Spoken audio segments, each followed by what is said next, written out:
Hello,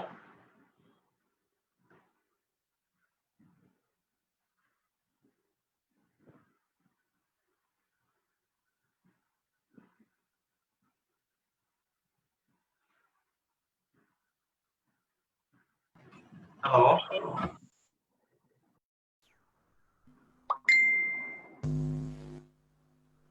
এই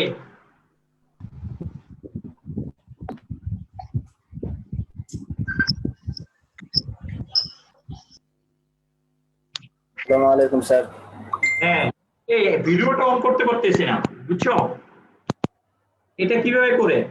sir of আছে video maybe sir হ্যাঁ ভিডিও অফ আপনার আপনি হ্যাঁ স্টার্ট হ্যাঁ ভিডিও হ্যাঁ, করেন সেটাই তো পারতেছি না। এটা তো ওই ক্লিক নিচ্ছে না। এত কষ্ট করে ওটা এত করলাম।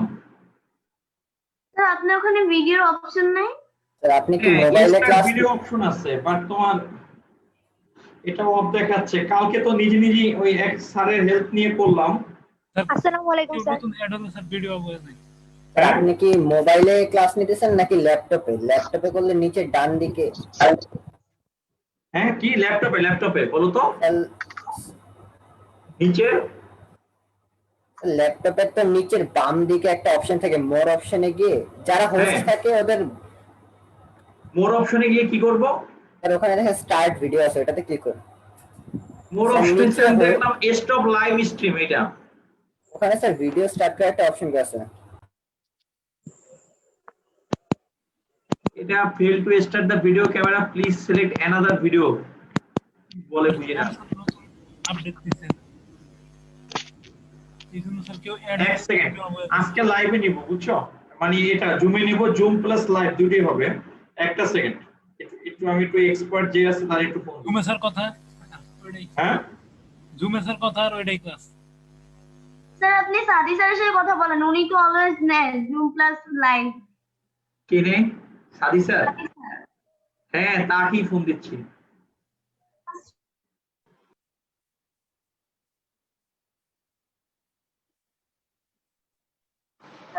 হ্যাঁ সাদি স্যার। স্যার কথা স্যার আজকে আবার করতে পারি না, ভিডিও অন করতে পারি না স্যার। স্যার আপনি সাদি স্যারের সাথে কথা বলেন, উনি তো অলওয়েজ নেন।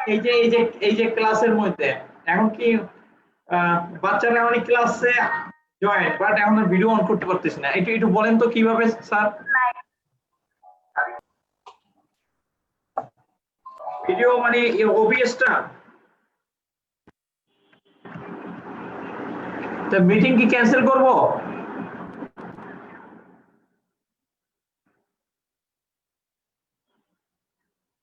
হ্যাঁ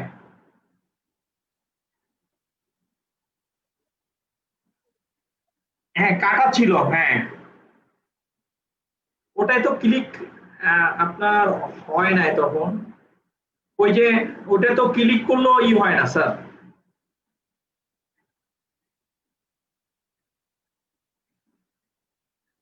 এই স্যার আসছে আসছে, কিন্তু স্যার ওই যে স্যার এই যে লাইনগুলো আছে না, ওই যে আপনার ওই যে বাচ্চাদের বড় বড় লেখা চলে আসছে। হ্যাঁ, আচ্ছা, আমার ইসে কোথায় জানি। হ্যাঁ হ্যাঁ, রাইট, হ্যাঁ, এটা হচ্ছে স্পটলাইট ফর এভরিওয়ান। ও আচ্ছা আচ্ছা, এই বাচ্চারা তোমরা তো দেখতে পাচ্ছ এখন? জি স্যার। জি স্যার দেখতে পাচ্ছি। আচ্ছা আচ্ছা আচ্ছা, একটু দেখো তো যে ফেসবুক লাইভে যাচ্ছে, হচ্ছে কিনা ক্লাসটা একটু ফেসবুক লাইভে। স্যার এখন তো আমার স্ক্রিন হচ্ছে। ওই যে আপনার লাইভে দুটো স্ক্রিন হয়ে গেছে, একটা ছোট স্ক্রিন ফেসবুক লাইভে হচ্ছে স্যার, ফেসবুক লাইভে হচ্ছে আপনারটা। হ্যাঁ, কিন্তু আমি তো এই ছোটটা হচ্ছে কেন? এই ছোটটা কি চলে যাবে? আচ্ছা, এই ছোটটা কি চলে যাবে? গতকালকে তো এরকম দেখি নাই। মানে এটা স্ক্রিন দুইটা হয়ে গেছে, একটা ছোট স্ক্রিন হয়ে গেছে, একটা বড়।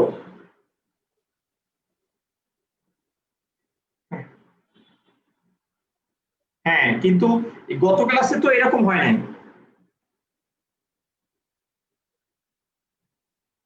হ্যাঁ,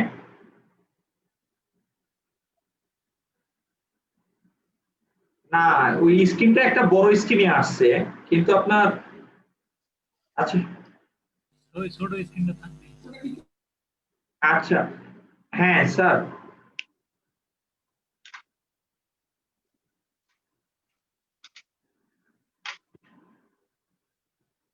আচ্ছা বুঝতে পারছি স্যার।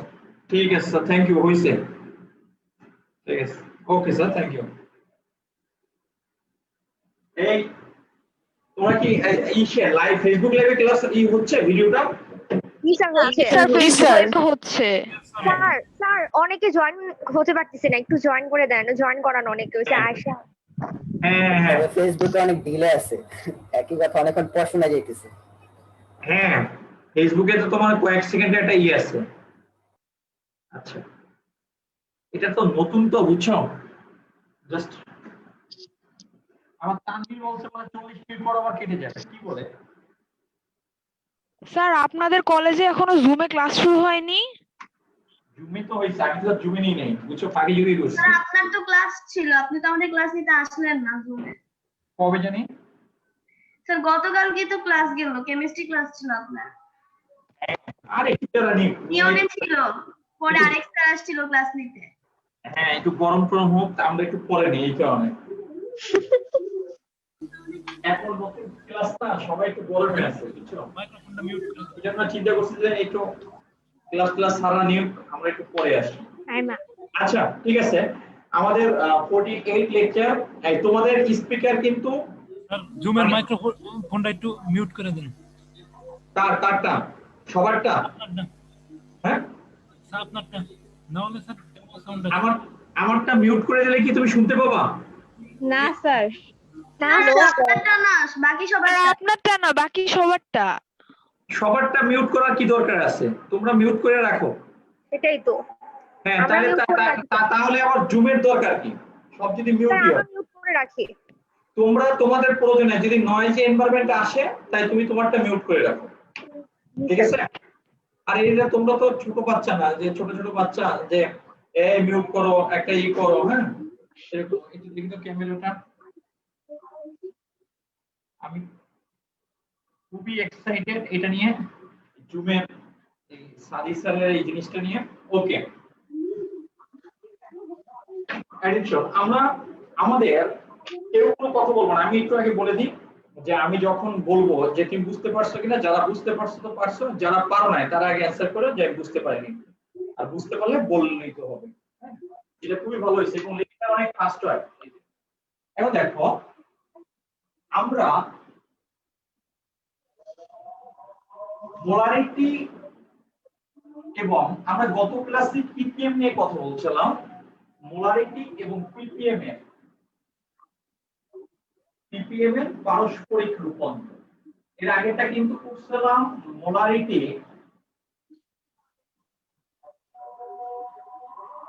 এবং শতকরার ঘনমাত্রার পারস্পরিক রূপান্তর। এখন হচ্ছে মোলারিটি এবং পিপিএম এর পারস্পরিক রূপান্তর। আমরা কিভাবে মোলারিটি থেকে পিপিএম এ কনভার্ট করতে পারি, আর পিপিএম থেকে কিভাবে আমরা মোলারিটিতে আমরা কি করতে পারি, কনভার্ট করতে পারি। যে ওয়েটিং রুমে আছে ওটা দেখা যাবে না যে ও কে আছে? আনাস, আচ্ছা দেখা যাবে। দেখা যাবে। আচ্ছা, ওকে কিভাবে অ্যাড করব? এবারে আনাসে কিভাবে অ্যাড করে? অ্যাডমিট চাপ দিতে হবে। অ্যাডমিটে তো অ্যাডমিটই তো দেখতেছি না। অ্যাডমিট সব তো মেসেজ অফ। স্যার যে রিকোয়েস্ট পাঠায় তার নামের পাশে একটা জায়গা থাকে যেখানে আপনার জয়েন লেখা থাকে। পাইছি। প্রথম তো ঠিক হয়ে যাবে, বুঝছো? টেনশন সবাই দেখো, এখন আমরা মোলারিটি দুদিন পর এটা ফাস্ট হয়ে যাবে প্রথম তো, আর এটা হচ্ছে কি তোমার পিপিএম। আমরা মোলারিটি থেকে কিভাবে পিপিএম এ যাব, অথবা পিপিএম থেকে কিভাবে মোলারিটিতে আসব?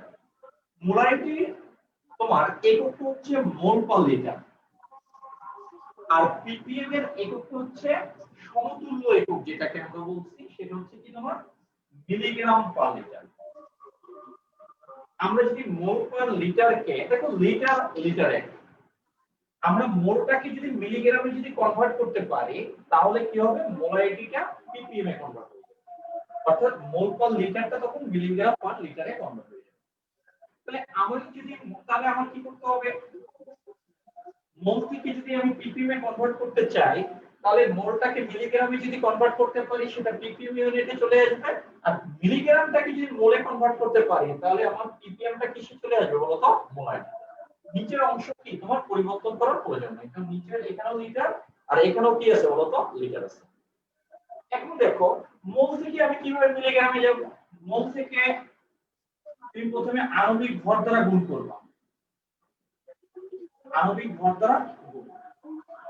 এটা গুণ করলে তোমার চলে আসবে কি আসবে, গ্রাম। এই গ্রামটাকে তুমি কি করবা, 1000 দ্বারা গুণ করবা।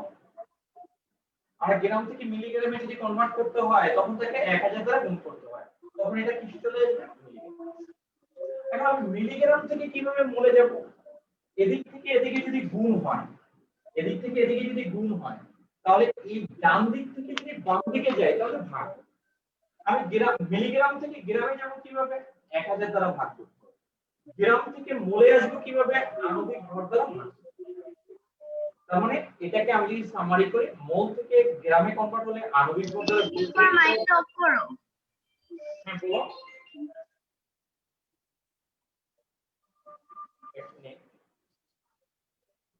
স্যার রিভার চেইন খান মিমের হচ্ছে মাইক অন করা তো সাউন্ড হচ্ছিল। ওকে, অ্যাটেনশন সবাই দেখো, মানে এমন ক্লাস টিচার হয়ে গেছে বুঝছো যে তোমার সারাক্ষণ 24 ঘন্টা ফোন। আর আমি তো নিজেই বুঝি না, মনে করো এই জুমটো আমি আবার দিচ্ছি গাইডলাইন যে তুমি কিভাবে জুমটাকে সেটআপ করবে, তাহলে ব্যাপারটা বুঝছো কি, মানে একটা হজবল একটা অবস্থা হয়। ওকে, তাহলে আমি যদি মিলিগ্রাম থেকে যদি গ্রামে কনভার্ট করতে চাই তাহলে এটাকে 1000 দ্বারা তোমাকে ডিভাইড করতে হবে, আর গ্রাম থেকে যদি মোলে কনভার্ট করতে হয় তাহলে আণবিক ভর দ্বারা ভাগ করতে হবে। তাহলে আমরা যদি মোলারিটিকে ppm এ কনভার্ট করতে চাই তাহলে মোলটাকে মিলিগ্রামে কনভার্ট করলেই হবে, আর ppm কে যদি মোলারিটিতে কনভার্ট করতে চাই তাহলে মিলিগ্রামকে মোলে কনভার্ট করলেই। দেখো এ পর্যন্ত বুঝতে পারছো কিনা, তাহলে আমরা ম্যাথে চলে যাব।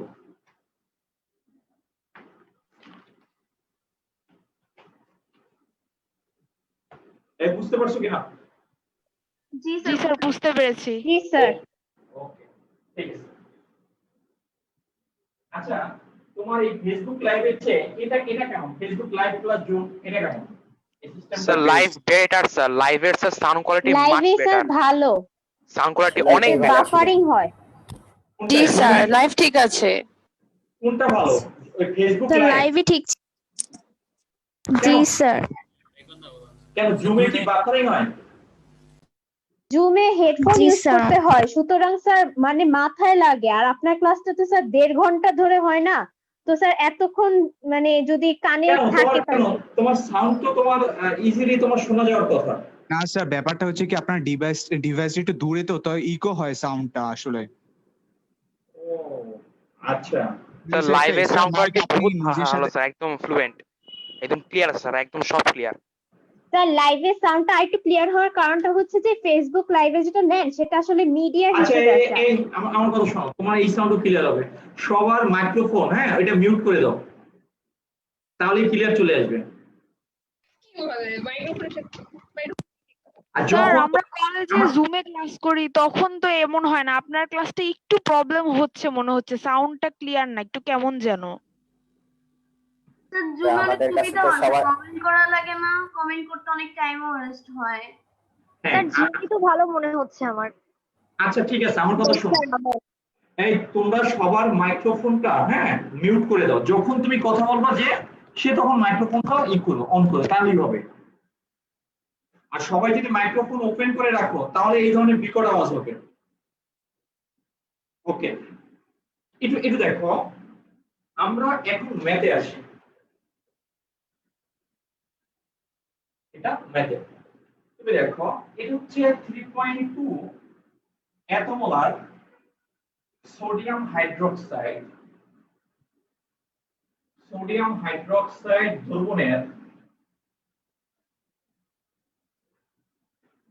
দ্রবণের ঘনমাত্রাকে এটা ppm এককে প্রকাশ করব। ঘনমাত্রাকে ppm একক কি করো প্রকাশ করো। তাহলে এত মোলার, মোলার হচ্ছে কি বলতো মোল পার লিটার, এটা হচ্ছে মোল পার লিটার। ppm মানে হচ্ছে এটা হচ্ছে মিলিগ্রাম পার লিটার। আমাদের এই ম্যাথের মেন ডিমান্ডটা হচ্ছে মোলটাকে মিলিগ্রামে কনভার্ট করব। মোলটাকে কিসে কনভার্ট করব মিলিগ্রাম। তাহলে তুমি এটা দেখো এখানে আমরা অ্যানসারটা কিভাবে লিখব, সোডিয়াম হাইড্রোক্সাইড দ্রবণের ঘনমাত্রা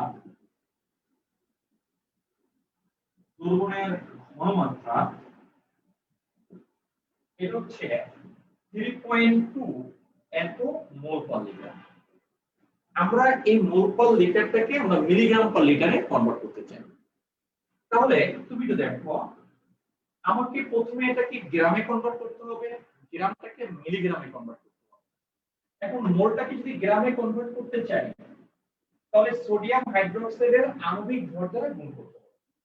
সোডিয়াম হাইড্রোক্সাইডের আণবিক ভর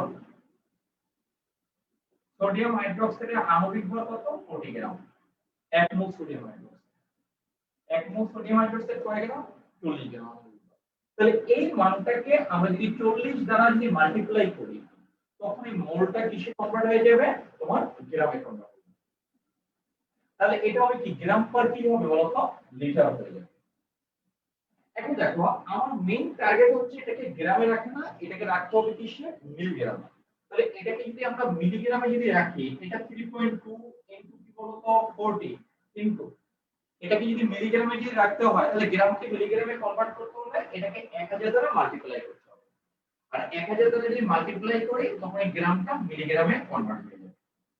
তাহলে এটাকে মাল্টিপ্লাই করলে যেটা পাওয়া যাবে সেটাই হবে কি বলতো অ্যানসার। এটাই হবে কি তোমার অ্যানসার হবে।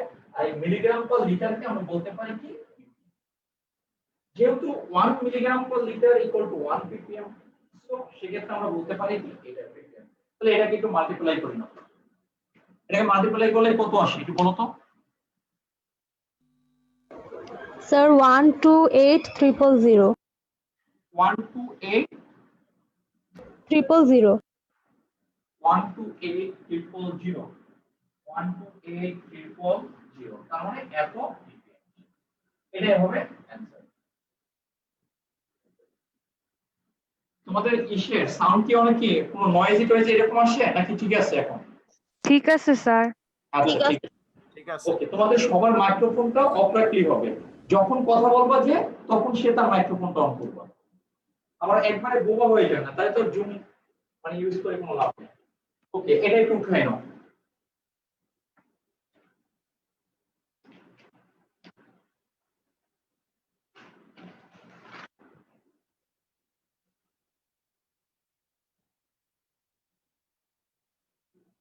স্যার চ্যাট বক্সটা ডিসেবল করে দিলে ভালো হয়। কোনটা কোনটা? Sir Chat chat box। বক্সটা ডিসেবল করে দেন। কোন বক্সটা? Add box. স্যার চ্যাটিং করার অপশন আছে, জুমে chat চ্যাটিং box। করার অপশন আছে স্যার, ওইটা ডিসেবল করে দেন।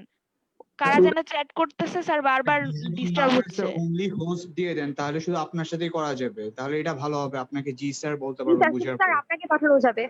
আচ্ছা এটা একটু বলো তো কি করতে হবে একজনে বলো। Only with host sir, meeting settings এ অপশনে আছে এটা। এখন কি পারবো করতে? জি স্যার। কোন অপশনে যাব বলো তো? মোরে জি স্যার, ওখানে গিয়ে মিটিং সেটিংস আছে।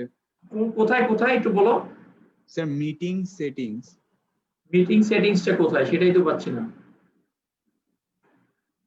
এখন তোমরা যদি কেউ যদি ডিস্টার্ব করার ট্রাই করে তাহলে তো সমস্যা ভাই। স্যার মানে আপনি সবাইকে বলেন না যাতে কেউ চ্যাট না করে, তাহলে তো এখন আর ক্লাসের মাঝখানে এত ডিস্টার্ব করে লাভ নেই। জি স্যার। সবাই নিজে থেকে অফ থাকলেই তার এত কিছু বলা লাগে। হ্যাঁ এটাই হচ্ছে এটা। আচ্ছা আজকে এরকম হোক, কালকে আমি এটা করে দেবো। হ্যাঁ এটা আমি একটু শিখে আমি এটা জানাবো, এরকম হবে না। হ্যাঁ আজকে একটু কষ্ট করে নাও। আর যারা করতেছো হ্যাঁ চ্যাট করতেছো তারা একটু প্লিজ হ্যাঁ আজকে তোমাদের অনেক ক্ষমতা আছে, প্লিজ আজকে একটু নেক্সট দিন থেকে তুমি তোমার ডিভাইস ইউজ করো। ওকে, তাহলে এটা এই পর্যন্ত একটু দেখো। এখন দেখো, হ্যাঁ কেউ কেউ ই করো না, তাহলে আসলে এটা ডিস্টার্ব হয়, সাউন্ডটা একবার ব্রেনে লাগে। এখানে দেখো, এখানে একটা ম্যাথ আছে এরকম, এটা 200 ml, এটা হচ্ছে 0.2 গ্রাম, আর এটা হচ্ছে SC। এখন বলবো যে এই দ্রবণের, এই পাত্রের এই দ্রবণের ঘনমাত্রাকে তুমি ppm এ কনভার্ট করো। তাহলে আমি কি বলতে পারি, কোশ্চেন হচ্ছে এটা,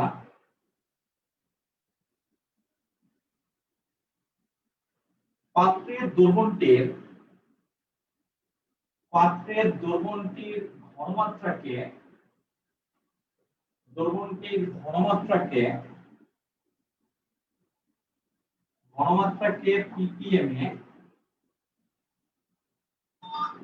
ppm এ প্রকাশ করো। এটা যদি বলো। এখন দেখো, আমরা এখানে কিন্তু তোমার মোলারিটিতে কোনো ঘনমাত্রা দেওয়া নাই, যে এটার ঘনমাত্রা যে মোলারিটিতে, এখানে কিন্তু মোলারিটি দেওয়া নাই, দেওয়া আছে কি 200 ml 0.2 গ্রাম, এটা কি তোমার SC। যদিও এই মানের সাহায্যে আমরা এই দ্রবণের ঘনমাত্রাটাকে আমরা মোলারিটিতে কনভার্ট করতে পারি। C = 1000 W / m × V। এই দ্রবণের ঘনমাত্রাকে আমরা মোলারিটিতে কনভার্ট করে ওই ঘনমাত্রাকে আমরা ppm এ কনভার্ট করতে পারি। এটা হচ্ছে এক মেথড। এই মেথডটা অনেক একটু বড় হয়ে যায়। আবার এটাও করতে পারি, এই দ্রবণের ঘনমাত্রার সাহায্যে, এই দ্রবণের এই মানের সাহায্যে আমরা সরাসরি এই ppm এককে এটাকে কনভার্ট করতে পারি। তুমি দেখো, এই দ্রবণের টোটাল আয়তন দেওয়া আছে কত, 200 ml। এখানে ডিজলভ পদার্থের পরিমাণ দেওয়া আছে কত বলতো, 0.2 গ্রাম। টোটাল দ্রবণের আয়তন কত, 200 ml। দ্রবীভূত দ্রব্যের পরিমাণ কত, 0.2 গ্রাম। তাহলে আমরা কি বলতে পারি, দেখো, তাহলে আমরা কি বলতে পারি, দ্রবণটির ঘনমাত্রা, এটা অ্যানসার, দ্রবণটির ঘনমাত্রা আমরা কি বলতে পারি, বোঝার ট্রাই করো। আমরা কি বলতে পারি, এখানে যে পরিমাণ পদার্থ ডিজলভ আছে, কি পরিমাণ পদার্থ ডিজলভ আছে, 0.2। দ্রবীভূত দ্রব্যের পরিমাণ এত, এটাকে আমরা ভাগ করি কি ঘনমাত্রার সংজ্ঞা কি, দ্রবীভূত দ্রব্যের পরিমাণকে আমরা যদি এই দ্রবণের টোটাল আয়তন দ্বারা যদি ভাগ করি, এই দ্রবণের টোটাল আয়তন কত, 200 তোমার কি এই, তাহলে এটাই হবে কি এই দ্রবণের ঘনমাত্রা, কিন্তু তার একক হবে কি গ্রাম পার মিলিলিটার। তার এককটা হবে কি গ্রাম পার মিলিলিটার। এখন তুমি এটা দেখো, আমাদের ppm এর জন্য দরকার কি মিলিগ্রাম পার লিটার, এটাকে মিলিগ্রাম পার লিটার। তার মানে এই গ্রামটাকে আমি কনভার্ট করব মিলিগ্রামে, আর এই মিলিলিটারকে আমি কনভার্ট করব কি লিটার। তাহলে এই ক্ষেত্রে আমি ম্যাথটার ক্ষেত্রে বলতে পারি এটা 0.2, এটা 200। গ্রামটাকে মিলিগ্রামে যদি কনভার্ট করতে হয়, তাহলে এটাকে 1000 দ্বারা মাল্টিপ্লাই করতে হয়, তাহলে এটা মিলিগ্রাম।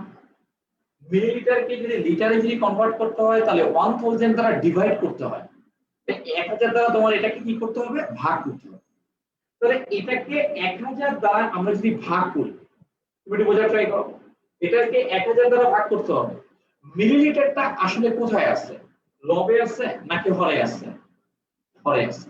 তাহলে 1000 দ্বারা ভাগ করবা কাকে, 1000 দ্বারা ভাগ করবা কাকে, হরে। আমি আবার বলি, মিলিলিটারকে আমি লিটারে কনভার্ট করব, মিলিলিটারকে লিটারে কনভার্ট করলে আমরা জানি যে এটাকে 1000 দ্বারা ভাগ করে নিতে হয়। আসলে ভাগ করব কোথায় সেটা ডিপেন্ড করবে মিলিলিটারটা কোথায় আছে, এটা আছে কোথায়, হরে। তাহলে হরকে আমি 1000 দ্বারা ভাগ করব। এই হরকে যদি 1000 দ্বারা ভাগ করি, তাহলে এটা 3 ইনভার্স 3 হবে, তখন এই মিলিলিটারটা কিসে কনভার্ট হয়ে যায়, লিটার। এটাকে আমি ক্যালকুলেশন করব, এটাকে ক্যালকুলেশন করলে যেটা পাবো সেটাই হবে কি বলতো ppm, সেটাই হবে কি তোমার অ্যানসার হবে। আর এটাই হবে কি তোমার milligram per litre equal to কি তোমার, দেখো ম্যাথটা বুঝতে পারছো। স্যার কয়েকজন ওয়েটিং এ আছে, অ্যাডমিট করতে বলছে। হ্যাঁ হ্যাঁ দেখছো, আমি তো, হ্যাঁ তোমরা আমাকে একটু হেল্প করো তো।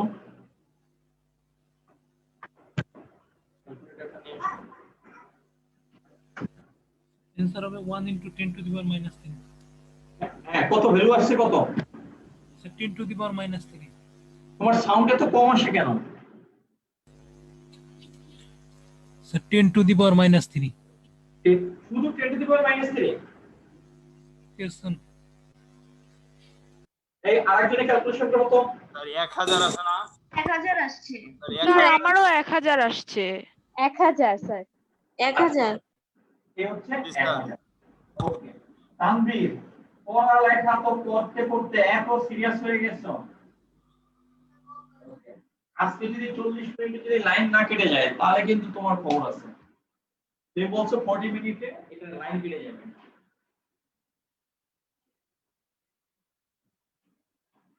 ওকে, এটা হবে অ্যানসার। দেখো কারো কোনো ডাউট আছে কিনা?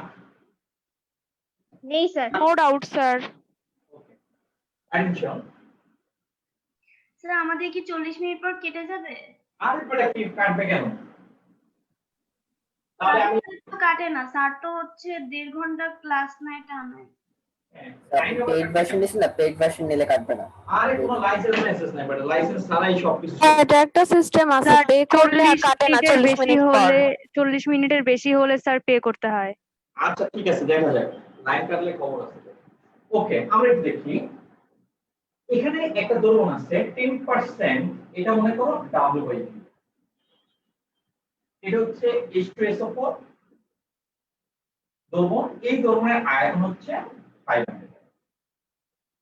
তুমি দেখো বললো যে এই পাত্রের দ্রবণের ঘনমাত্রাকে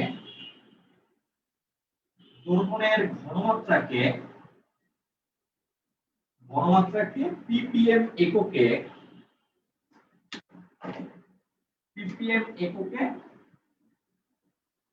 এটাকে তুমি প্রকাশ করো। এটাকে ppm এককে এটা convert করো। তুমি দেখো এখানে তুমি দুটো কাজ করতে পারো। এটা কিন্তু তোমার এই ধরনের ঘনমাত্রা দেওয়া আছে। কোন ঘনমাত্রা দেওয়া আছে? শতকরা ঘনমাত্রা। বোঝা ট্রাই করো আগে তো। এটা শতকরা ঘনমাত্রা তোমার দেওয়া আছে। এই শতকরা ঘনমাত্রাকে তুমি কি করবে? ppm এ কনভার্ট করবে এই ঘনমাত্রা। তাহলে এই ঘনমাত্রায় যে আয়তন আছে, এই আয়তনটাকে, এই ঘনমাত্রায় যে আয়তনটা আছে, এই আয়তনটা নিয়ে কাজ করতে হবে। এই 500 ml আয়তন নিয়ে তোমার কোনো কাজ করার কোনো প্রয়োজন নেই। ম্যাপ, এই ম্যাপটা দুই ভাবে করা যায়। ফার্স্ট হচ্ছে প্রথমে মোলারিটিতে কনভার্ট। আমি এখানে একটু হিন্টস দিয়ে দিই। প্রথমে হচ্ছে এটা ফার্স্ট করতে হবে, এটাকে মোলারিটিতে কনভার্ট করতে হবে। মোলারিটি মানে কি? মোল পার লিটার। তারপর এটাকে ppm এ কনভার্ট করতে হবে।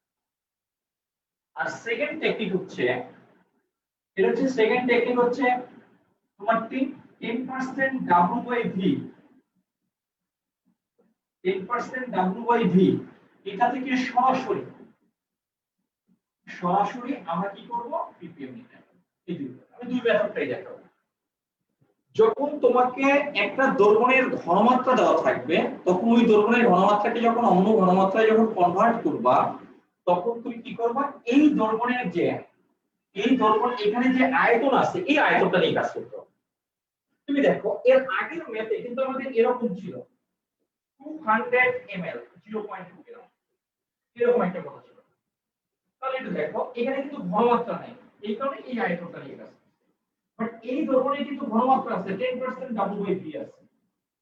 তাহলে এই 10% W/V কে আমি যদি ব্যাখ্যা করি, 10% W/V কে আমি যদি ব্যাখ্যা করি, তাহলে আমি কি বলতে পারি? এটা কি ভর আয়তন কি বলতো? ঘনমাত্রা, শতকরা ঘনমাত্রা। এই ভরটাকে আমরা কি বলি? গ্রাম। আর আয়তনকে আমরা কি বলি? 100। 10% মানে কি? শতকরা ভগ্নাংশ যদি প্রকাশ করি তাহলে 10 বাই কত? 100। এটা W মানে কি ইন্ডিকেট করে? গ্রাম। আর এখানে আয়তন দ্বারা কি ইন্ডিকেট করে? তখন কি এখানে আয়তনের এককটা কি হবে বলতো? মিলিলিটার হবে। তো এখানে ভরের একক গ্রাম, আয়তনের একক কি? মিলিলিটার। তুমি এটা জানো, তুমি শতকরা ঘনমাত্রা পড়ে আছো। তখন এই আয়তনটা নিয়ে আমরা মূলত কি করতে হবে বলতো? কাজ করতে। এই আয়তন 500 ml, 500 ml আয়তনটা তোমাকে কনফিউজ করার জন্য ব্যবহার করছে। এই আয়তন নিয়ে কাজ করা যাবে না। যদি তোমার ঘনমাত্রা দেওয়া থাকে, তাহলে ঘনমাত্রায় যে আয়তন থাকে ওই আয়তন নিয়ে তোমার কাজ করতে হবে। তাহলে আমি যখন এই পদ্ধতি অ্যাপ্লাই করব, তাহলে আমার আয়তনটা ব্যবহার করতে হবে কোনটা? এই 100 ml আমার আয়তনটা ব্যবহার। তাহলে আমরা এটা প্রথমে আমরা সেকেন্ড টেকনিকটা আমরা দেখব। এটা সেকেন্ড টেকনিক। এই টেকনিক্যাল স্প্লিট কি? ওকে, ই এ মনে হবে। দেখো এটা দেখো সেকেন্ড কৌশলটা নিয়ে আমরা কথা বলবো। 10% W/V এই দৈর্ঘ্যটার মানে কি, এটা দ্বারা আসলে কি বোঝায় তোমার? তাহলে এটা দেখো 10% W/V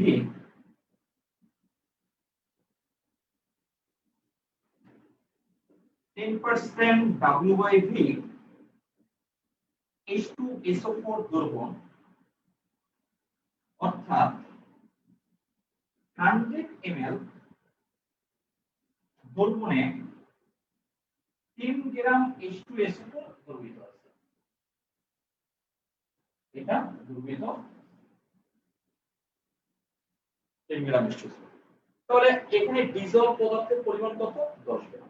এক্ষেত্রে আয়তন কত? 100 ml। তাহলে আমি এক্ষেত্রে বলতে পারি অতএব দ্রবণটির ঘনমাত্রা, কারণ আমার 100 ml যত গ্রাম থাকবে 500 ml কিন্তু সেই পরিমাণ দৈর্ঘ্য আমার এখানে কি তোমার, আমি কিন্তু এখানে আমার দেখায় না।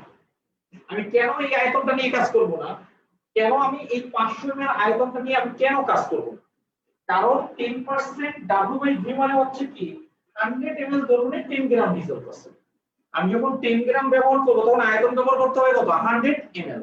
আর আমি যদি 500 ml যদি ব্যবহার করতে চাই তাহলে আমার এই ডিজলভ পদার্থ ব্যবহার করতে হবে কত? অত 50 গ্রাম ব্যবহার করতে হবে। কারণ 100 ml যদি 10 গ্রাম ডিজলভ থাকে তাহলে 500 ml এর ডিজলভ পদার্থের পরিমাণ কত? 50 গ্রাম তোমার ব্যবহার করতে হবে। তুমি যখন 10 গ্রাম ব্যবহার করবে তখন তার আয়তনটা কত? 100 ml। যখন এটার পরিমাণ যখন বেড়ে যাবে সেই অনুপাতে কি বলতো ডিজলভ পদার্থের পরিমাণও তোমার কি হবে? বেড়ে যাবে।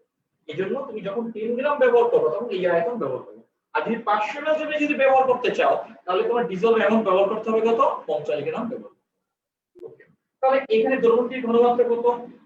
ডিজলভ পদার্থের পরিমাণ কত? 10 গ্রাম। সেই অবস্থায় আয়তন কত? এটা 100। তাহলে এটা গ্রাম আর এটা কি বলতো? তাহলে এটার এককটা কি? গ্রাম পার মিলি। তাহলে আমরা যদি ppm এ যদি কনভার্ট করতে চাই তাহলে আমাকে কি করতে হবে? এটাকে মিলিগ্রাম পার লিটারে কনভার্ট করতে হবে। তাহলে গ্রামটাকে আমরা কি করব? মিলিগ্রামে কনভার্ট করব কিভাবে? এটাকে আমরা, এটা হচ্ছে 10 ইনটু গ্রামটাকে যদি মিলিগ্রামে কনভার্ট করতে হয় তাহলে 1000 দ্বারা এটাকে গুণ করতে হবে। তাহলে এই গ্রাম থাকবে না, এটা কি হয়ে যাবে? মিলিগ্রাম। আবার দেখো এই হচ্ছে 100, এই হচ্ছে 100। আমি মিলিলিটারকে যদি লিটারে কনভার্ট করতে চাই তাহলে তোমার কি করতে হবে? 1000 দ্বারা তোমার ভাগ করতে হবে। এই মানটাকে যদি মিলিলিটারটা কোথায় আছে? হরে, তাহলে ভাগ করতে হবে কোথায়? হরকে। এই 100 কে যদি 1000 দ্বারা যদি আমি ভাগ করি তাহলে এটাকে আমি লিখতে পারি 10 ইনভার্স কি, তখন এটা কোন ইউনিট হয়ে যাবে? মিলিগ্রাম। আমি যদি কথাটা আবার বলি, গ্রামকে মিলিগ্রামে কনভার্ট করলে 1000 দ্বারা গুণ, এই 1000 দ্বারা। গ্রামটা কোথায় আছে? লবে, এইখানে লবকে আমরা গুণ করছি। মিলিলিটারকে যদি লিটারে কনভার্ট করতে হয় 1000 দ্বারা ভাগ করতে হবে। কাকে ভাগ করতে হবে? মিলিলিটার আছে কোথায়? হরে, এইখানে হরকে 1000 দ্বারা ভাগ করবে। 100 কে 1000 দ্বারা ভাগ করলে আমরা লিখতে পারি কি? 10 ইনভার্স। এটা কি ক্যালকুলেশন করলে যেটা পাবো সেটাই হবে ppm। এটা কি ক্যালকুলেশন করলে কোনটা পাবো? আর 1 লক্ষ আসছে। 1 লক্ষ? 1 লক্ষ। এই স্যার 1 লক্ষ। 10 টু দি পাওয়ার কত? 6 7 হ্যাঁ 10 টু দি পাওয়ার কত? 5, এই তো 10 টু দি পাওয়ার 5 এটাই হবে आंसर। জি স্যার। দেখো এই পর্যন্ত তুমি এইটা তুমি বুঝতে পারছো কিনা এটা স্যার আবার একটু বলবেন? আবার স্যার একটু। হ্যাঁ আবার স্যার স্যার। একটু 10 গ্রাম এবং জি, 50 700 ml। আচ্ছা ঠিক আছে, মনে করো এটা একটা দ্রবণ আছে, এই দ্রবণের আয়তন হচ্ছে 500 ml, তার ঘনমাত্রা দেওয়া আছে শতকরা 10% W। এই ম্যাথটা দুই ভাবে করা যায়। একটা হচ্ছে এটা পার্সেন্ট যদি দেওয়া থাকে, শতকরা যদি দেওয়া থাকে তাহলে মোলারিটি বের করার সূত্র আছে C = 10x/U। তার মানে এটার সাহায্যে আমি মোলারিটি, এই ধরনের মোলারিটি বের করে মোল পার লিটার বের করে তারপর আমরা এটাকে ppm এ কনভার্ট করব। সেকেন্ড কেস হচ্ছে এই 10% W/V থেকে আমরা সরাসরি আমরা ppm নিব। 10% W/V এটার মিনিংটা হচ্ছে, ঘনমাত্রার মিনিংটা হচ্ছে কি 10% W/V, এটাকে আমরা যদি ভাঙাই, এটা হচ্ছে শতকরা, এটাকে আমরা যদি ভাঙাই তাহলে আমরা বলতে পারি কি তোমার 10/100। আমরা জানি শতকরাকে যদি সাধারণ ভগ্নাংশে প্রকাশ করি তাহলে আমরা বলতে পারি 10/100। যেহেতু উপরে কি তোমার ভর দেওয়া আছে, ভরের একক কি তোমার এই গ্রাম, আর নিচে দেওয়া আছে কি আয়তন, আয়তনের এককটা কি তোমার এখানে কি ব্যবহার করা হয় মিলিলিটার। শতকরা ঘনমাত্রা ভরকে গ্রাম দ্বারা রিপ্রেজেন্ট করা হয়, আয়তনকে মিলিলিটার দ্বারা রিপ্রেজেন্ট করা হয়। এইখানে গ্রামটা মেন, অর্থাৎ 10% W/V দ্বারা বোঝানো হচ্ছে যে 100 ml দ্রবণে 10 গ্রাম H2SO4 এখানে নিবে। তাহলে তোমার যদি 100 ml দ্রবণে যদি 10 গ্রাম ডিজলভ থাকে, যখন তুমি 10 গ্রাম H2SO4 নেবা তখন ওই অবস্থায় আয়তনটা কত হবে 100।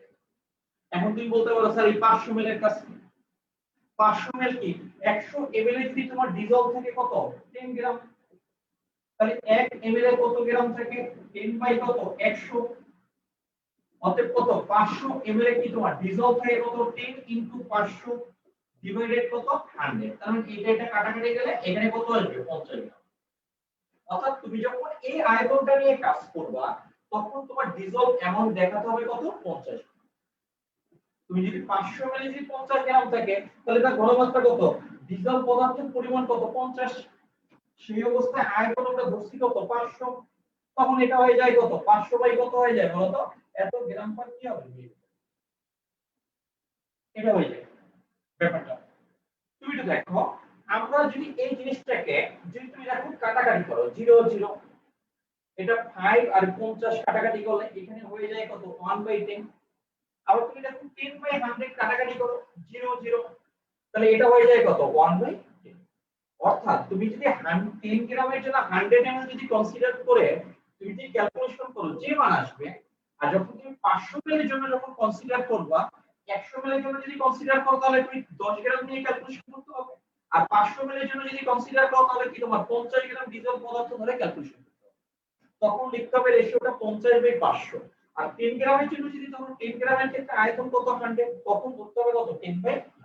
অর্থাৎ 50/500 ক্ষেত্রে যে তোমার ক্যালকুলেশনের রেজাল্ট 1/10, আর 10 গ্রামকে যখন 100 ml ধরবা তখন তার ক্যালকুলেশনটা কত 10/কত। অর্থাৎ তুমি এই 500 ml নিয়েও কাজ করতে পারো অথবা কি তুমি এটা নিয়েও কাজ করতে পারো। তাই এটা নিয়ে তো কাজ করলে আমার মেথডটা কি হয়ে যাবে অনেক বড় হয়ে যাবে, মেথডটা অনেক কি হয়ে যাবে বড় হয়ে যাবে। এই কারণে মেথডটা আমরা না বাড়ানোর জন্য এই পার্সেন্টেজের ক্ষেত্রে যে আয়তনটা থাকে সেই আয়তনটা নিয়ে আমরা কাজ করি। তাই 100 ml এর দ্রবণে ডিজলভ আছে কয় গ্রাম 10 গ্রাম। ডিজলভ পদার্থের পরিমাণকে ওই দ্রবণে ওই অবস্থায় আয়তন দ্বারা ভাগ করলে যে মানটা পাওয়া যাবে সেটাকে আমরা কি বলি ঘনমাত্রা। তাহলে এটা হবে কত 10/100, এটা হবে কি তোমার ঘনমাত্রা। এই অবস্থায় একক কি গ্রাম, আর এই অবস্থায় একক কি মিলি। এখন আমরা যদি গ্রামকে আমাদের ppm এ কনভার্ট করতে হবে, তাই গ্রামকে আমি যদি মিলিগ্রামে কনভার্ট করতে চাই তাহলে এটাকে 1000 দ্বারা কি করতে হবে গুণ করতে হবে। আবার তোমার কি মিলিলিটারকে আমি যদি লিটারে কনভার্ট করতে চাই তাহলে 1000 দ্বারা কি করতে হবে ভাগ। মিলিলিটারটা আছে কোথায় হরে, তাহলে ভাগ করব কাকে হরকে। এই কারণে এখানে হরকে 100 কে 1000 দ্বারা যদি ভাগ করি তাহলে কি হয়ে যায় 10^3। এটাকে ক্যালকুলেশন করলে 10^5, আর মিলিগ্রাম পার লিটারকে আমরা বলতে পারি কি ppm। দেখো বুঝছো কারো ডাউট থাকলে বলো। জি স্যার বুঝেছি। কারো ডাউট আছে? অনেক কিন্তু স্যার আমার একটু প্রবলেম আছে, বলো। যে কালকে যে এসডব্লিউটা ছিল ওটা করে দিলে আমার জন্য একটু ভালো হতো। হ্যাঁ আর বেটা এই ম্যাথের জন্য বল এইচডব্লিউ কোনটা জানি ছিল ওই যে নাইট্রিক অ্যাসিড। মিশ্রণের ঘনমাত্রা হ্যাঁ না স্যার, ওইটাতে প্রবলেম নেই, এটা বুঝছি। তো কোনটা ওই স্যার কালকে এসডব্লিউ যেটা দিছিলেন আপনি কি এইচডব্লিউ কি দিছিল তোমাদের? বলো। স্যার মিশ্রণের ঘনমাত্রা নির্ণয়, 1 মিনিট স্যার আমি দেখে বলতেছি। হ্যাঁ কি পড়লা নাই মোটো এইতে আলবামুল স্যার মিশ্রণে ঘনমাত্রা। মিশ্রণের ঘনমাত্রা কোনটা নাইট্রিক অ্যাসিড HCl H2SO4। জি স্যার তিনটা দেওয়া ছিল তো। এটা তো কালকে দিতে, এটা দিছি তো কালকের আগে। এটা আরো 2 দিন আগে। 2 দিন আগে ছিল স্যার। হ্যাঁ মানে পড়লা খাইনি। ওকে তাহলে তুমি দেখো এই মেথডে আমাদের আসলে এই পদ্ধতিতে অসুবিধা থাকার কথা না। দেখো আমার সেকেন্ড মেথডটা দেখো।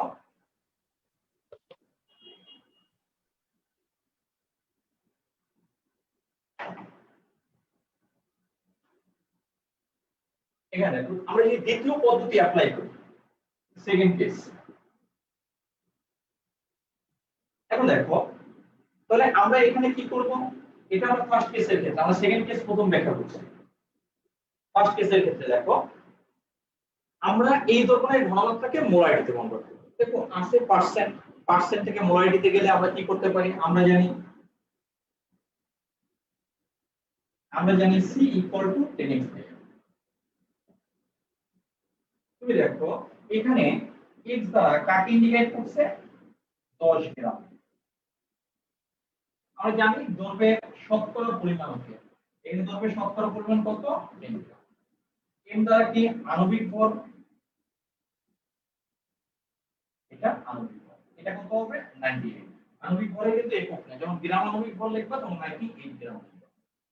তাহলে এটার ক্ষেত্রে আমাদের ক্যালকুলেশন কত আসে, a ইনটু কত 10 ডিভাইডেড বাই কত 98। তাহলে এটাকে 100 ডিভাইডেড বাই কত 98। স্যার 1.0204। এটা কত 100 ভাগ কত 98। ওকে, তাহলে 1.0204, হ্যাঁ, এত কি তোমার মোলার চলে আসে। তাহলে আমি বলতে পারি দ্রবণের ঘনমাত্রা, আমরা বলতে পারি কি দ্রবণের ঘনমাত্রা এটা কত 1.0204 এত মোল পার কি বলতো লিটার, আমরা এটা বলতে পারি। তুমি দেখো এত মোল পার লিটার হচ্ছে আমাদের মেইন টার্গেট কি মিলিগ্রাম পার লিটার, এটা কি মিলিগ্রাম পার লিটারে কত, তাহলে লিটার ঠিক আছে, মোল কে মিলিগ্রামে, তাহলে এটাকে মোল কে মিলিগ্রামে আমরা কনভার্ট করতে পারি কিভাবে, প্রথমে গ্রামে কনভার্ট করতে হয়। প্রথমে গ্রাম মানে কি আণবিক ভর দ্বারা গুণ, এটা আণবিক ভর কত 98, গ্রামটাকে একবারে করব, একবারে করব 98, তাহলে এত গ্রাম পার লিটার। একবারে করলে মানে কি এটার সাথে একবারই করেন স্যার। আচ্ছা এটা কত 1.0, তোমরা এক্সামে একবারই করবা, করতে করতে যখন তোমার এটা যখন হয়ে যাবে একবারই করে দেবো। এই গ্রামটাকে আমরা কিসে কনভার্ট করে দেব মিলিগ্রামে, তাহলে 1000 দ্বারা এটাকে কি করতে হবে গুণ করতে হবে, এত মিলিগ্রাম পার কেজি। এটাকে মাল্টিপ্লাই করলে যেটা আসবে, দেখো মাল্টিপ্লাই করলে কত আসে, এত কি আসবে বলতো এত দেখো কত আসে,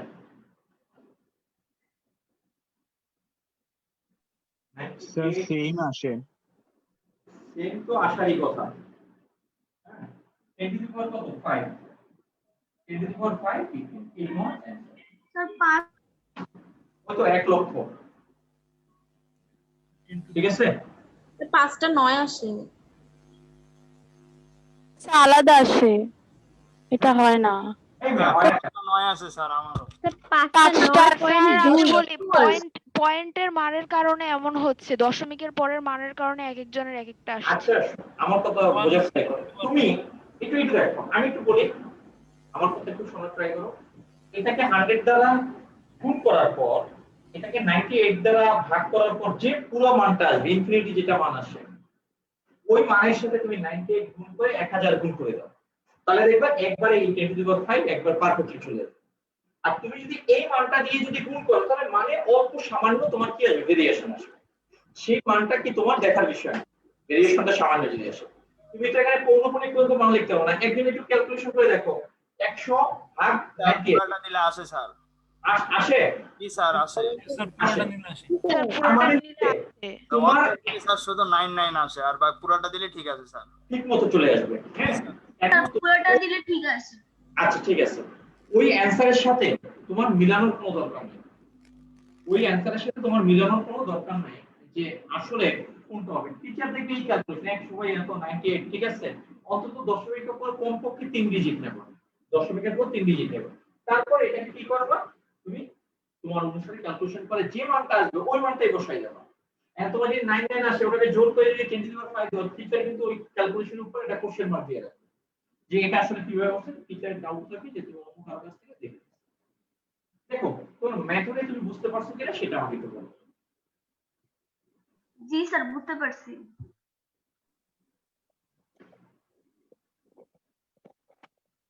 আচ্ছা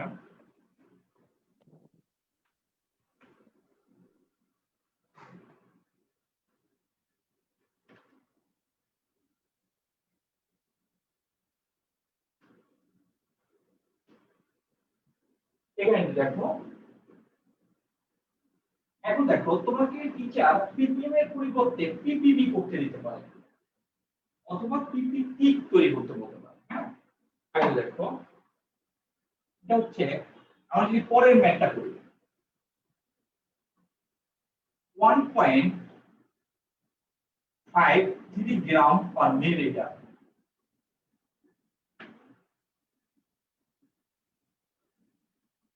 আপেক্ষিক গুরুত্ব, এটা আপেক্ষিক গুরুত্ব বিশিষ্ট, এটা 5% WIV H2SO4 দ্রবণের ঘনমাত্রাকে,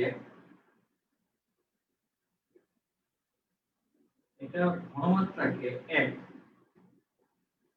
মোলারিটিতে নির্ণয় করো,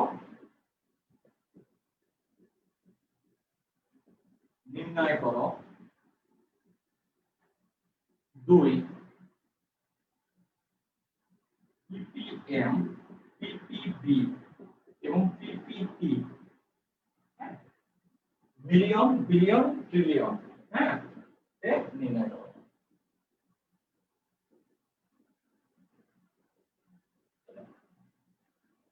তুমি দেখো এই ম্যাথটা অনেক সময় কি করবে, দ্রবণের ঘনমাত্রাকে ppm বা ppb অথবা ppt তে কনভার্ট করবে, এরকম করবে। এখন যে ব্যাপারটা হচ্ছে, তুমি যদি মনে করো যে মোলারিটিতে নির্ণয় যদি না বলে, তখন তোমার কাছে ম্যাথটা তুমি বুঝতে পারবে না। সবসময় মাথায় রাখবা, যদি তোমার এখানকার উপরের ক্যালকুলেশনটাকে যদি তোমার ppm এ কনভার্ট করতে তোমার কাছে যদি কঠিন মনে হয়, তাহলে তুমি কি করবা, যে ওই দ্রবণের ঘনমাত্রাকে তুমি মোলারিটিতে কনভার্ট করার ট্রাই করো। কারণ মোলারিটিতে যদি কনভার্ট করা যদি তুমি ট্রাই করো, তাহলে কি হবে, মোলারিটি আমি যদি পারি, মোল পার যদি লিটার পারি, তাহলে আমরা কি পারবো বলতো, ppm পারবো, মিলিগ্রাম পার লিটার পারবো। এটা মিলিগ্রাম পার লিটারে আমরা কি করতে পারবো, কনভার্ট করতে পারবো। মিলিগ্রাম পার লিটারে যদি কনভার্ট করতে পারে, তাকে 1000 দ্বারা গুণ করলে ppb পাবো। ppb যদি কনভার্ট করতে পারে, তাকে 1000 দ্বারা গুণ করলে আরো 1000 দ্বারা যদি গুণ করি, তাহলে ppt আমরা ক্যালকুলেশন করতে পারবো। এটা হচ্ছে parts per million, parts per billion, আর এটা কি পার্টস পার ট্রিলিয়ন। এখন দেখো, এখন জিনিসটা হচ্ছে এই ঘনমাত্রাকে দেখো, এখানে কিন্তু আপেক্ষিক গুরুত্ব আছে, যেটাকে আমরা ঘনত্ব বলি, যেটাকে আমরা রিপ্রেজেন্ট করি ডি দ্বারা, ফিজিক্সে রিপ্রেজেন্ট করে কি দ্বারা, রো দ্বারা। আর এখানে কি আছে বলতো, 5%।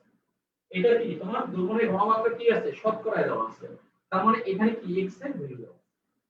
তাহলে আমরা এই কন্ডিশনে যদি আপেক্ষিক গুরুত্ব দেওয়া থাকে আর দ্রবণের ঘনমাত্রা যদি শতকরায় যদি দেওয়া থাকে, সেক্ষেত্রে মোলারিটি নির্ণয়ের সূত্রটা আমাদের ক্ষেত্রে কি হবে, C equal to, এটা হবে কি, C equal to 10 dx divided by কি তোমার 10 dx by কি হবে m। তুমি দেখো এখানে কি দেখো তো, d এর ভ্যালু কত, 1.53 গ্রাম পার মিলিলিটার। সবসময় মাথায় রাখবে, এই সূত্র অ্যাপ্লাই করতে হলে এই ইউনিটটা গ্রাম পার মিলিলিটারে থাকতে হবে। এখানে দেখো এটা কি 5%, তাহলে x এর ভ্যালু কত, 5 গ্রাম, দ্রবীভূত দ্রব্যের পরিমাণ শতকরা। এখানে আণবিক ভর m, আণবিক ভর m এর ভ্যালুটা, আণবিক ভর m ইকুয়াল টু কত, 98, ইউনিট ব্যবহার করব না, আণবিক ভরের একক। এখানে দেখো এটা যদি আমরা ক্যালকুলেশন করি, তাহলে এটা 10, d এর জন্য ভ্যালু কত, 1.53, আর এটার জন্য ভ্যালু কত, 5, আর আণবিক ভরের জন্য ভ্যালু কত, 98। তার মানে এই টোটাল মানটা আমাদের কিসে চলে আসবে, মোল পার লিটার। আমরা মোল পার লিটার যদি পাই, তাহলে ppm পারবো। ppm যদি পারি, তাহলে তাকে 1000 দ্বারা গুণ করলে ppb পাবো। ppb যদি পারি, তাকে 1000 দ্বারা যদি গুণ করি, তাহলে pp পাবো। দেখো আমার কথাগুলো তুমি বুঝতে পারছো কিনা, আমাকে একটু কমেন্টে বলো। 0.78 আসে। আচ্ছা, বুঝতে পারছো তোমরা? জি স্যার। 0.78 আসে এখানে সবার? 7806 এটা টান স্যার দিয়ে 0.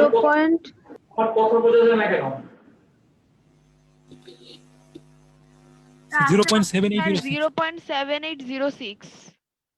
আচ্ছা, এখানে আসে 0.7806, হ্যাঁ এটা 06, এত মোল পার লিটার। এরপর উঠাই না, এখন আমরা ppm এ কনভার্ট করে ফেলবো। এ পর্যন্ত আগে উঠো।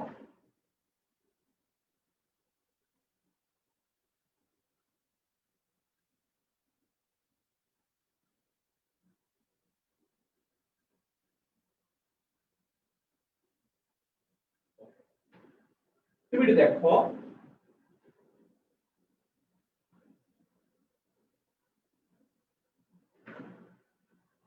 অতএব দ্রবণটির ঘনমাত্রা আমরা যদি মোলারিটিতে নির্ণয় করি তাহলে এটা হবে কত 0.7806 এত মোল পার লিটার। তাহলে আমরা এটাকে যদি ppm এ কনভার্ট করি তাহলে এটা কি করতে হবে আণবিক ভর দ্বারা গুণ করতে হবে। আণবিক ভর কত 98, এটা দ্বারা গুণ করলে মোল গ্রামে কনভার্ট হবে। এর সাথে যদি 1000 গুণ করি তাহলে এটা কনভার্ট হবে কি মিলিগ্রাম পার কি বলতো লিটার। তাহলে মিলিগ্রাম পার লিটার, তাহলে এটাকে মাল্টিপ্লাই করলে যেটা পাবো সেটা হবে কি ppm। কত আসে স্যার 76500 76500। ওকে, সবার কি একরকম আসছে?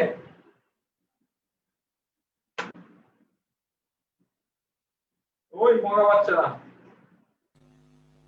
স্যার সবসময় কি ইনফিনিট মান নিয়ে কাজ করব আমরা? আরে না, মান আছে সেটা নিয়ে কাজ করো। স্যার আমার তো আসছে 76498.8। হ্যাঁ স্যার আমারও ওইটাই আসছে। আচ্ছা তোমাদের যে মান আসবে সেটাই ইনফিনিটি মান নিয়ে কাজ করবে কেন? তুমি কি ইনফিনিটি মান এখানে বসাতে পারবা? যে মান আসবে সেই মান দিয়ে করবা। মিনিমাম 0.4 ডিজিট নিও 3 ডিজিট নিও, যেটা সে করবা যেখানে আসবে সেটাই বসাবা। এখন তোমার যদি ppb করে তাহলে তুমি কি করবা এখান থেকেই করতে পারবা 10 টু পাওয়ার 3 এর জায়গায় 10 টু পাওয়ার 6 দ্বারা, মানে এই মানটাকে তোমার কি করতে হবে আরো 1000 দ্বারা গুণ করলে ppb পেয়ে যাবে। এই মানটাকে যদি মনে করো আরো 1000 দ্বারা গুণ করি তাহলে এখানে কি পাবো pp। এখানে আমরা কি পাবো pp পেয়ে যাবো। কথা কি বুঝছো কিনা? তুমি ppm বের করার পর 1000 দ্বারা গুণ করে দেব যদি ppb বলে, হ্যাঁ। আর pp কিটা লিখে দিই, এটা কি পার্টস পার,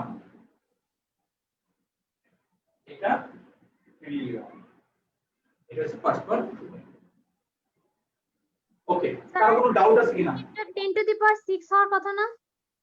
কোথায়? হ্যাঁ হ্যাঁ, এখানে তো আরো 10 টু দি পাওয়ার 3 হবে, রাইট। এটার মধ্যে কোনো চেঞ্জ হয় না, এটার সাথে মানে কি আরো 10 টু দি পাওয়ার 3। তুমি একটা সুবিধা কি জানো, অনেক টাইম সেভ হয়, যেটা তোমার ফেসবুক লাইভে তোমার এই কমেন্টস করতে করতে অনেক সময় চলে যায়।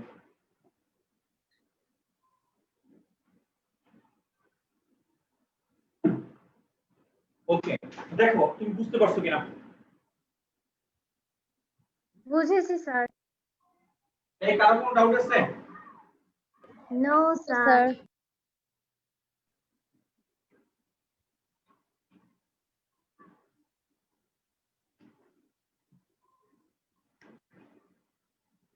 এক মিনিট,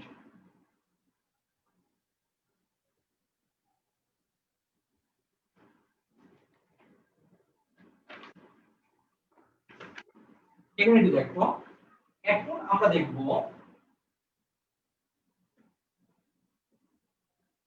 টাইটেলটা আমরা একটু পড়ে দিচ্ছি। এই দেখো মোলারিটির সংজ্ঞা থেকে আমরা কি পাই?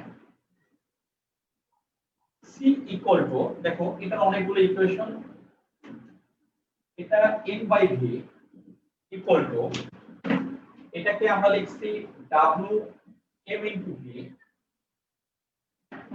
এটাকে আমরা লিখছিলাম 1000 W ডিভাইডেড বাই m। তুমি দেখো মোলারিটির সংজ্ঞা থেকে c কে এই ডান পাশের এই রাশিগুলো দ্বারা সংজ্ঞায়িত করা। এই ডান পাশের এই রাশিগুলোর মধ্যে W দ্বারা ইন্ডিকেট করে ভর, মোল সংখ্যা দ্বারা পরিমাণ ইন্ডিকেট করে, m দ্বারা আণবিক ভর ইন্ডিকেট করে, v দ্বারা আয়তন। এদের মধ্যে ডান পাশের রাশিগুলোর মধ্যে তাপমাত্রা নির্ভরশীল রাশি হচ্ছে কোনটা বলো তো? কে বলতে পারে কোন রাশিটা তাপমাত্রার উপর ডিপেন্ডেন্ট? ডান পাশের রাশিগুলোর মধ্যে তাপমাত্রার উপর নির্ভরশীল কোন রাশিটা বলো তো? আয়তন ইকুয়ালস টু n/v। আমি বলছি কোন রাশিটা? রাশি বলতে এখানে বোঝাচ্ছে কোনটা? রাশি বলতে এখানে বোঝানো হচ্ছে কোনটা? n, এখানে বোঝানো হচ্ছে v, এখানে বোঝানো হচ্ছে w, এখানে বোঝানো হচ্ছে কি তোমার এই চারটাই তো রাশি আছে। Sir v।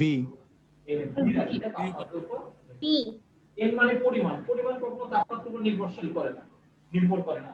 তুমি এখানে মনে করো 1 ডজন ডিম রাখলা, আর তোমার তাপমাত্রা তোমার 500 ডিগ্রি হয়ে গেল, হ্যাঁ, এখানে ডিম তো আর তোমার আবার বেড়ে যাবে না, কমে যাবে না। তোমার কি বস্তুর ভরের কোনো চেঞ্জ হয় না, আণবিক ভরের কোনো চেঞ্জ হয় না, বাট বি এর চেঞ্জ। বি এর সাথে তোমার কি তাপমাত্রার একটা সম্পর্ক আছে, সেটা হচ্ছে সমানুপাত। এটা চার্লসের সূত্র থেকে পড়ানো হবে, চার্লসের সূত্র, তখন তোমাকে এই সম্পর্কে আইডিয়া দেওয়া হবে। আয়তন আর তাপমাত্রা পরস্পর কি তোমার সমানুপাত, এই সূত্রের সাহায্যে আমরা বলতে পারি। এখন ব্যাপারটা হচ্ছে মোলারিটি কি তাপমাত্রার উপর নির্ভরশীল? তাহলে অবশ্যই এটা তাপমাত্রার উপর নির্ভরশীল, কারণ আমি যদি তাপমাত্রা চেঞ্জ করি, বাড়াই দিই, তাহলে আয়তনটা কি হবে বলতো? চেঞ্জ হবে। আয়তন যদি চেঞ্জ হয়, তাহলে আয়তনের সাথে ঘনমাত্রার সম্পর্ক কি? ব্যস্তানুপাতিক। আয়তন যদি চেঞ্জ হয়, তাহলে ঘনমাত্রা চেঞ্জ হবে। আয়তন যদি তোমার কি হয়? বেড়ে যায়, তাহলে ঘনমাত্রার মান কি হবে বলতো? কমে যাবে। ঘনমাত্রার মান কি হবে? কমে যাবে। আবার একটু দেখো, আমি যদি তাপমাত্রার মান যদি কমাই দিই, তাহলে আয়তনের মান কি হবে বলতো? কমে যাবে। আয়তনের মান কি হবে? কমে যাবে। আয়তন কমে গেলে কি ঘনমাত্রার মান কি হবে? বেড়ে যাবে। ঘনমাত্রার মান কি হবে? বেড়ে যাবে। তার মানে কোশ্চেনটা এভাবে আসে, মোলারিটি কি তাপমাত্রার উপর নির্ভরশীল? তখন বলতে হবে হ্যাঁ, মোলারিটি তাপমাত্রার উপর নির্ভরশীল। মোলারিটিকে এই সমীকরণ দ্বারা সংজ্ঞায়িত করা যায়। এক্ষেত্রে তোমার ডান পাশের রাশিটা ভি তোমার কি তাপমাত্রা নির্ভরশীল রাশি, আর তাপমাত্রা আয়তনের উপর ডিপেন্ড করে। এজন্য তোমার কি তাপমাত্রা পরিবর্তন করলে আয়তন পরিবর্তিত হয়, আয়তন পরিবর্তিত হওয়ার কারণে ঘনমাত্রাও কি হয় বলতো? তাহলে কোশ্চেনটা হচ্ছে কোনটা? কোশ্চেনটা হচ্ছে মোলারিটি, দেখো মোলারিটি তাপমাত্রার উপর নির্ভরশীল, দেখো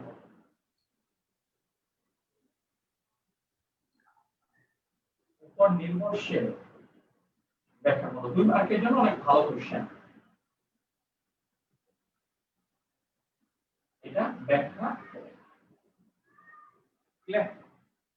এখন তোমাকে লিখতে হবে, আমি কিন্তু এখন কিন্তু তোমার মুখে বলে দেব, তুমি এখন লিখে ফেলবা ব্যাসের মতো। এখানে লিখবা যে মোলারিটি, হ্যাঁ বলো। স্যার একজন নেটের কারণে বের হয়ে গেছিল, একটু ইন দেন। কি হওয়ার কারণে বের হয়ে গেছে? নেটে প্রবলেম হয়েছিল স্যার। ও আচ্ছা আচ্ছা, যারা ই করবে না, দেখতে পারবে না, তারা ওই ফেসবুক লাইভেও দেখতে পারবে, সমস্যা নেই। কথা কি বুঝছো? এখন একটু দেখো, এখানে মোলারিটির সংজ্ঞা থেকে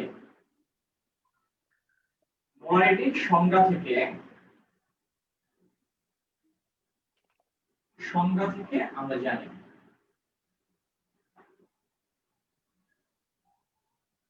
এটা, আমরা জানি তাহলে C equal to N by V, এটা লিখবো, তারপর নিচ থেকে লেখা স্টার্ট করব। আমি মুখে বললেই তো ভালো হবে নাকি? না তো টাইম অনেক বেশি লাগবে, কি বলো তোমরা? জি স্যার, মুখে বলেন, সমস্যা নাই। স্যার লিখে দেন।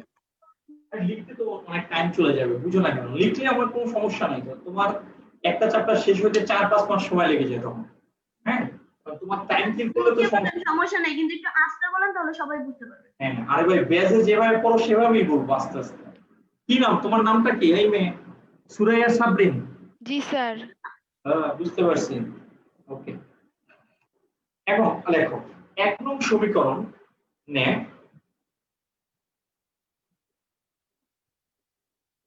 1 নং সমীকরণে n মানে হচ্ছে এটা, n, w, m এবং v রাশিগুলোর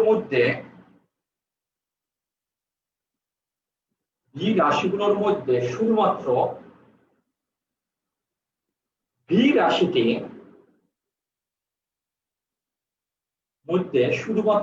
রাশিটি তাপমাত্রার উপর নির্ভরশীল।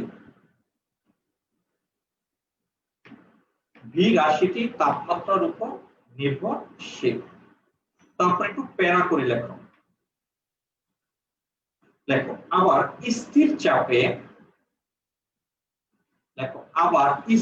চাপে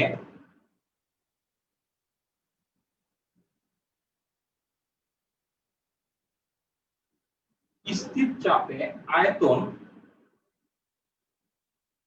এই লাইনটা পরে বুঝিয়ে দেবো। হ্যাঁ, আয়তন কেলভিন তাপমাত্রার সমানুপাতিক, কারণ তাপমাত্রাকে অনেকভাবে রিপ্রেজেন্ট করে, একটা সেলসিয়াস তাপমাত্রা বা সেন্টিগ্রেড তাপমাত্রা, একটা কেলভিন তাপমাত্রা, একটা ফারেনহাইট তাপমাত্রা। এটা কার সাথে রিলেটেড? কেলভিন তাপমাত্রা। স্থির চাপে আয়তন কেলভিন তাপমাত্রার সমানুপাতিক। স্যার পরম তাপমাত্রা বলা যায় না? হ্যাঁ, ওটাকে পরম তাপমাত্রা বলা যায়।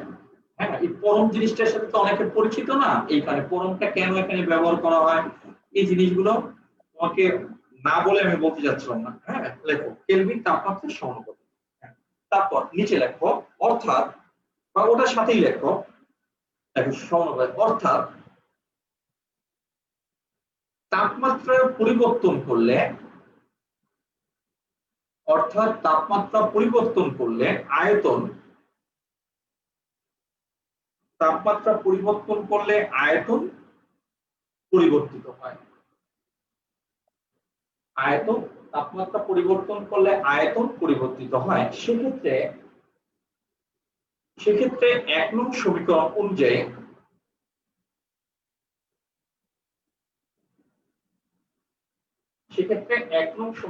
অনুযায়ী আয়তনের পরিবর্তন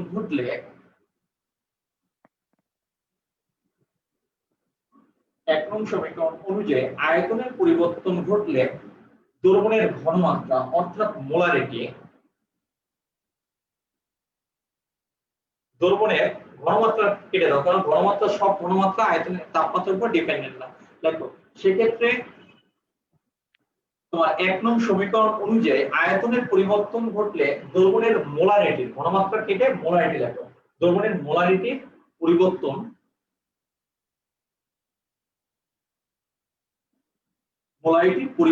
ঘটবে।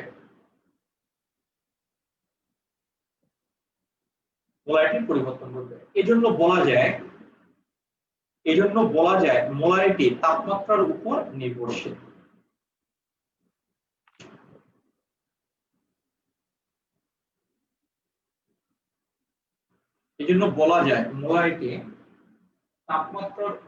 নির্ভরশীল। তাপমাত্রার উপর নির্ভরশীল। এখন দেখো মোলারিটি ব্যবহারে অসুবিধা আছে নাকি সুবিধা আছে? মোলারিটি ব্যবহারে অসুবিধা আছে নাকি সুবিধা আছে একটু দেখো। কোশ্চেনটা হচ্ছে এটা, মোলারিটি ব্যবহারে অসুবিধা নাকি সুবিধা?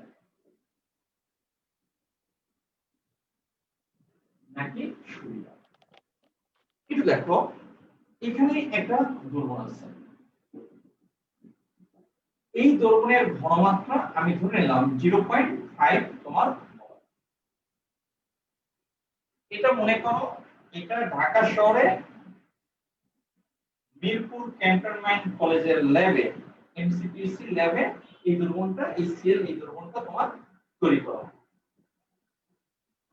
তখন ওই ল্যাবের টেম্পারেচার ছিল কত? 25 ডিগ্রি।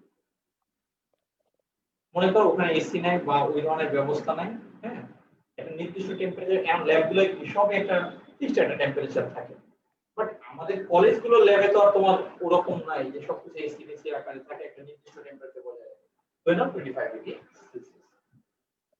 এখন দেখো এই দ্রবণটাকে যদি রাজশাহী নিয়ে যাও, এটা ঢাকা থেকে কে দ্রবণটা তৈরি করছে? ঢাকায় বসে।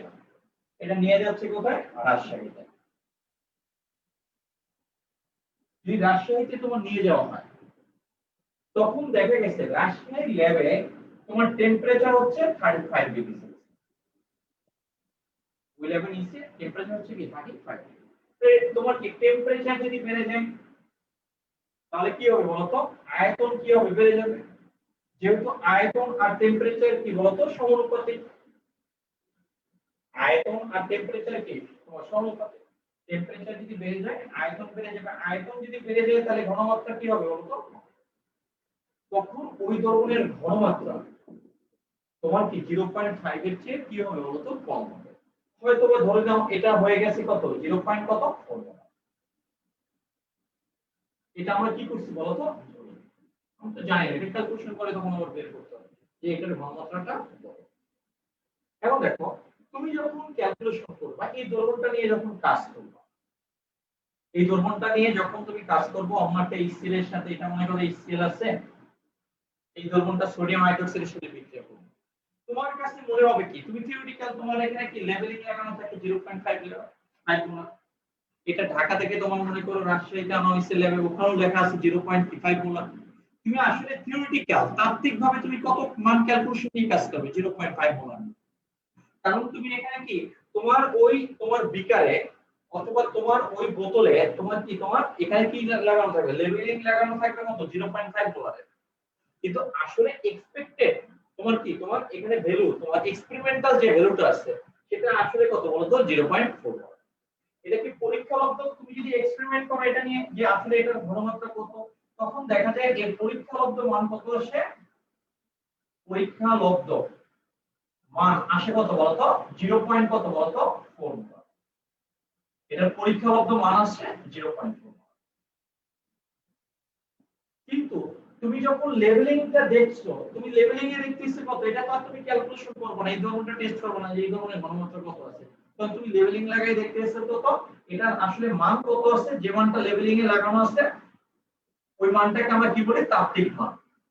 তুমি কত মান নিয়ে কাজ করবা 0.5 মোলার, আসলে সত্যিকার অর্থে আছে কত 0.4 মোলার, আসলে তুমি কাজ করবা কত নিয়ে 0.5 মোলার, তাহলে তোমার কি এক্স্যাক্টলি তোমার কি রেজাল্ট আসবে? আসবে।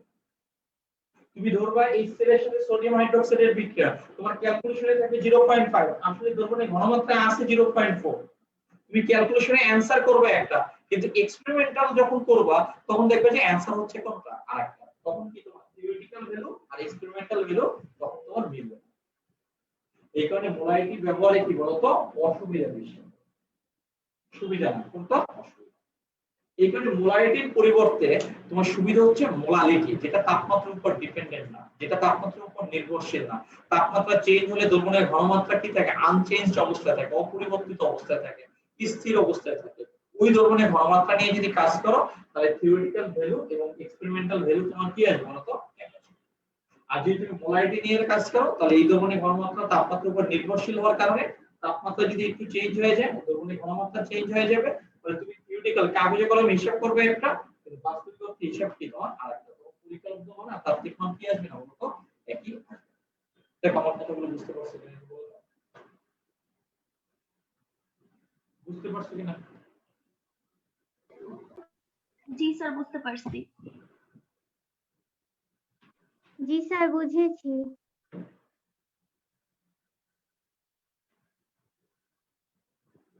এটা দিয়ে তুমি হিসাব করবা, তাহলে এটা হচ্ছে তোমার হিন্টস, এটা তোমার হিন্টস, এটা অ্যানসার। অ্যানসার একটু লেখো, অ্যানসার একটু লেখো।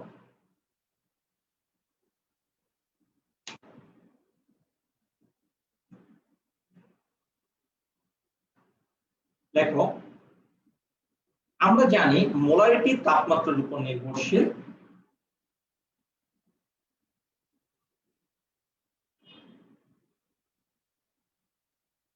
আমরা জানি মোলারিটি তাপমাত্রার উপর নির্ভরশীল,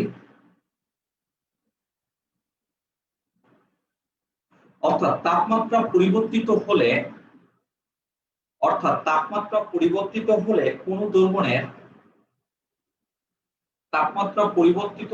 কোন দ্রবণের মোলারিটিও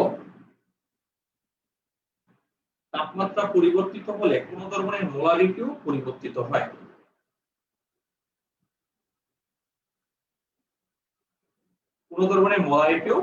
হয়। সেজন্য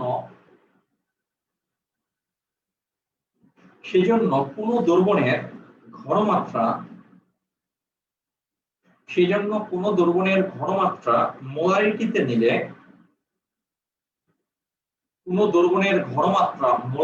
নিলে তাত্ত্বিক মান ও পরীক্ষালব্ধ মান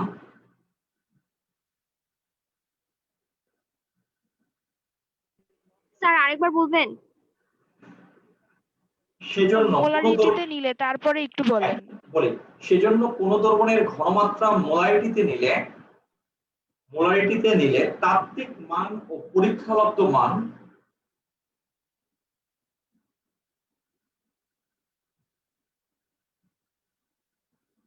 পরীক্ষালব্ধ মান একই পাওয়া যায় না।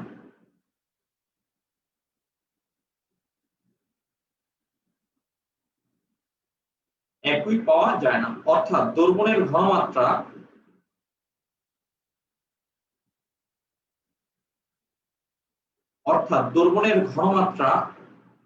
মোলারিটিতে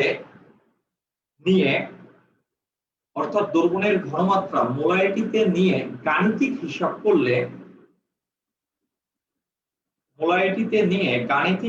করলে তাত্ত্বিক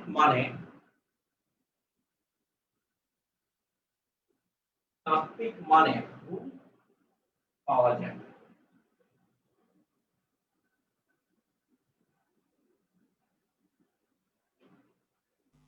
এটি মোলারিটি ব্যবহারে হিসাব করলে তারপর কি বললেন স্যার? অর্থাৎ হ্যাঁ, কোন পর্যন্ত থেকে পাওয়া যায় বলো? আর হিসাব করলে তারপর? হ্যাঁ, হিসাব করলে তাত্ত্বিক মানে ভুল পাওয়া যায়।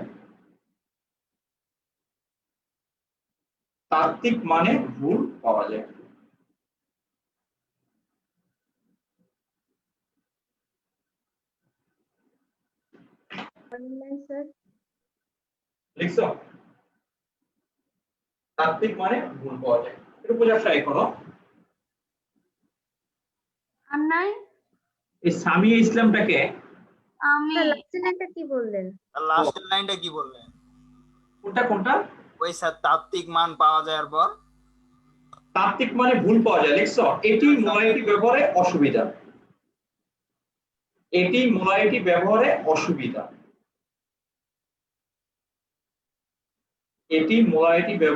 অসুবিধা। লিখছো? স্যার এটা ক্ষয়ের জন্য না? হ্যাঁ, ক্ষয়ের জন্য। তখন তুমি প্রয়োজনে যদি মার্কটা বাড়াইতে চাও তাহলে ওই যে তাপমাত্রার উপর নির্ভরশীল যেখানে লাইনগুলো লিখছে ওই অংশটুকু দিয়ে তারপরে নিচের অংশটুকু দিয়ে দিবে যদি একটু বড় করতে চাও। আমার কথা বুঝছো কিনা? জি স্যার। ওই যে স্যার আমি বললাম মোলারিটিকে নিম্ন রূপে প্রকাশ করা যায়, তাপমাত্রা চেঞ্জ হলে এটা চেঞ্জ হয়, তারপর তুমি ওই অংশ দিয়ে দিও। হ্যাঁ, এটা তোমার কাছে ইনফরমেশন আছে, তুমি ইচ্ছা মতো ব্যবহার করো। দেখো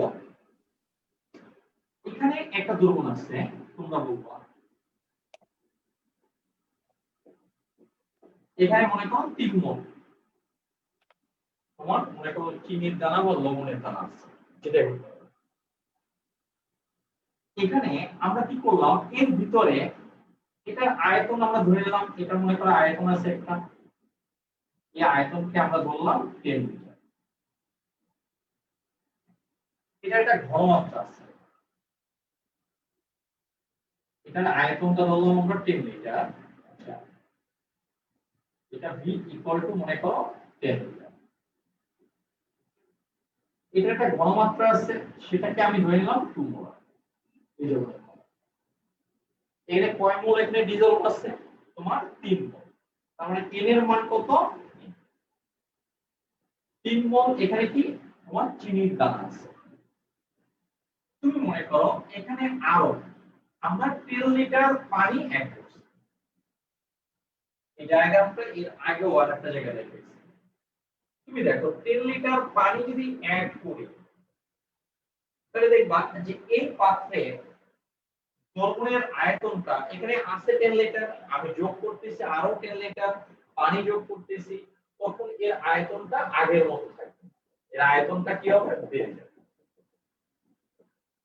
আয়তন আগে ছিল কত 10, আরো যোগ করতেছি কত 10, তখন তার আয়তনটা হয়ে যাচ্ছে কত 20।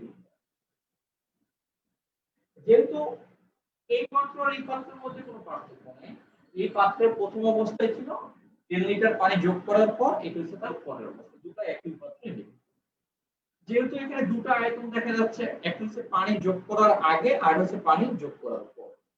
পানি যোগ করার আয়তনকে আমরা V1 ধরলাম, এটার ঘনমাত্রাকে আমরা C1 ধরলাম, এটার পরিমাণকে আমরা n ধরলাম। আমরা জানি কি বলতো, C ইকুয়াল টু কি জানি বলতো? n/v। আমরা এটা জানি, C ইকুয়াল টু n/v। তুমি দেখো আয়তন যদি চেঞ্জ হয় তাহলে ঘনমাত্রা চেঞ্জ হয়ে যাবে, তাহলে এটার ঘনমাত্রা তোমার কি অবশ্যই তোমার চেঞ্জ হবে। তখন এটার ঘনমাত্রাকে আমরা বললাম কি, এটার ঘনমাত্রাকে আমরা বললাম কি, বোঝার ট্রাই করো। এখানে তিনটা যদি চিনির দানা থাকে বা 3 মোল যদি চিনির দানা থাকে, এখানেও কিন্তু তোমার 3 মোল চিনির দানা, এখানেও কিন্তু তোমার 3 মোল কি চিনির দানা থাকবে। চিনির দানা পানি যোগ করলে চিনির দানার কোনো কি হবে না, পরিবর্তন হবে।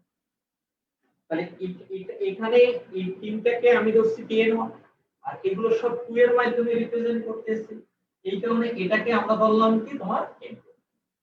তার মানে এই n1 আর n2 আলাদা মান না, n1 আর n2 কি ইকুয়াল, এখানে এটাও 3 আছে এটাও 3 আছে। আমি যদি এই দ্রবণ পানি যোগ করার আগের দ্রবণ এবং পানি যোগ করার পরের দ্রবণের সাথে যদি কম্পেয়ার, তাহলে আমি বলতে পারি এই দুটো দ্রবণের মধ্যে সিমিলারিটি কি আছে, তোমার মিল আছে কি এদের পরিমাণে, মোল সংখ্যায় মিল আছে। তোমার এদের মধ্যে কি মিল নাই কোনটা, আয়তন কি তোমার ভিন্ন, ঘনমাত্রাও কি তোমার। তুমি একটু দেখো এটার ঘনমাত্রা আমি ধরে নিলাম, পানি যদি যোগ করি আয়তন বেড়ে যায়, আয়তন যদি বেড়ে যায় তাহলে ঘনমাত্রার মান কি হবে, কমে যাবে। এদের ঘনমাত্রা আমি ধরে নিলাম কত, আসলে 1 মোলার। ধরা এখানে ধরে নেওয়ার কোনো কিছু নেই। তুমি একটু দেখো তাহলে এই দুটো দ্রবণের ক্ষেত্রে আমি যদি কম্পেয়ার করি, তাহলে আমি এখানে কি কি পয়েন্ট পাই। তাহলে এই দুটি দ্রবণের কি বলতো, দুটি দ্রবণের আয়তন তোমার ভিন্ন, এই তোমার আয়তন।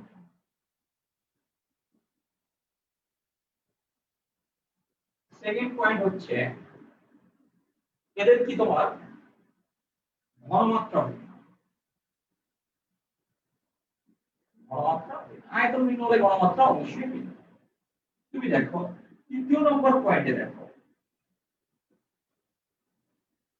তোমার এদের পরিমাণ, পরিমাণ কি মোল সংখ্যা, যেটাকে আমরা n দ্বারা রিপ্রেজেন্ট করছি, এটার মোল সংখ্যা 3 মোল আছে, এখানেও কি আছে 3 মোল আছে। তাহলে কি এদের মোল সংখ্যা কি বলতো, এদের মোল সংখ্যা কি বলতো, কিন্তু এদের মোল সংখ্যা একই, মোল সংখ্যা। যদি দুটো দ্রবণের আয়তন ভিন্ন হয়, এদের ঘনমাত্রা ভিন্ন হয়, কিন্তু এদের মোল সংখ্যা যদি একই হয়, তাহলে ওই দ্রবণগুলোকে আমরা বলি পরস্পরের তুল্য দ্রবণ। তাহলে ওই দ্রবণগুলোকে আমরা পরস্পরের কি বলি, তোমার তুল্য দ্রবণ। যদি দুটো দ্রবণের, যদি দুটি দ্রবণের আয়তন ও ঘনমাত্রা ভিন্ন, আয়তন ও ঘনমাত্রা ভিন্ন, কিন্তু এদের মোল সংখ্যা, এদের মোল সংখ্যা, মোল সংখ্যা একই হয়, একই হয়, তাহলে ওই দ্রবণ দুটিকে, ওই দ্রবণ দুটিকে পরস্পরের তুল্য দ্রবণ বলে।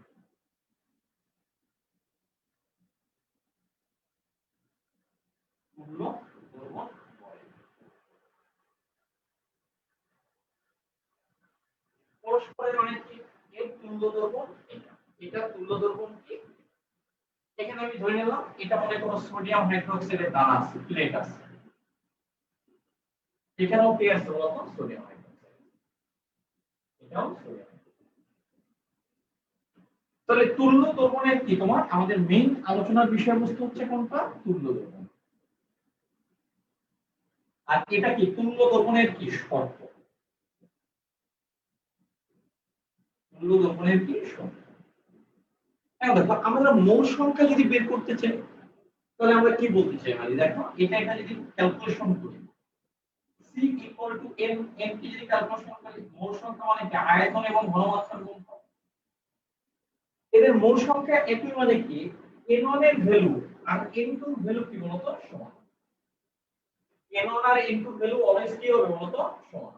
n1 মানে কি, n মানে কি আয়তন এবং ঘনমাত্রা।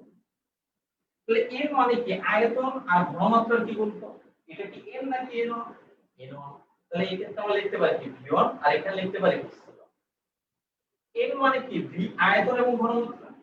তাহলে n2 এর ক্ষেত্রে আয়তনকে রিপ্রেজেন্ট করে v2 আর এটার ক্ষেত্রে কি বলতো, অর্থাৎ এই আয়তন ও ঘনমাত্রার গুণফল। দেখো এখানে আয়তন আর ঘনমাত্রার গুণফল কত, 10 into 2 কত হবে 20, আর এখানেও আয়তন আর ঘনমাত্রা কত দেখো তো 20 into 1 কত হয়। অর্থাৎ দুটি দ্রবণের আয়তন ও ঘনমাত্রার গুণফল, এটার আয়তন ও ঘনমাত্রার গুণফল যদি সমান হয় তখনই আয়তন ভিন্ন ঘনমাত্রা ভিন্ন, কিন্তু আয়তন ও ঘনমাত্রার গুণফল কি বলতো, আয়তন আর ঘনমাত্রার গুণফলই তো ভাই মূল সংখ্যা। তুমি যদি বলো মূল সংখ্যা সমান, এই কথাটা বলো যে কথা আয়তন এবং ঘনমাত্রার গুণফল সমান, এই কথাটাও কি। তাই এই দুটো দ্রবণকে আমরা তুল্য দ্রবণ বলি। এটাও সোডিয়াম হাইড্রোক্সাইড।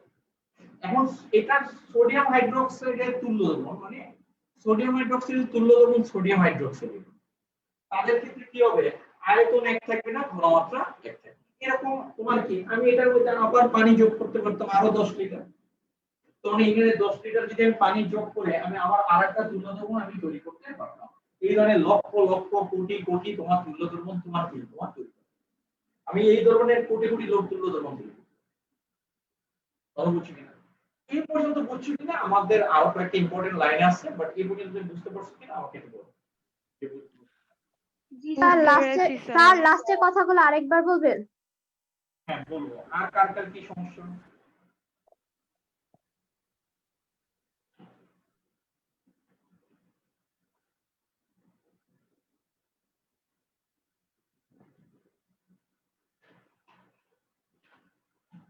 আর কার সমস্যা নাই?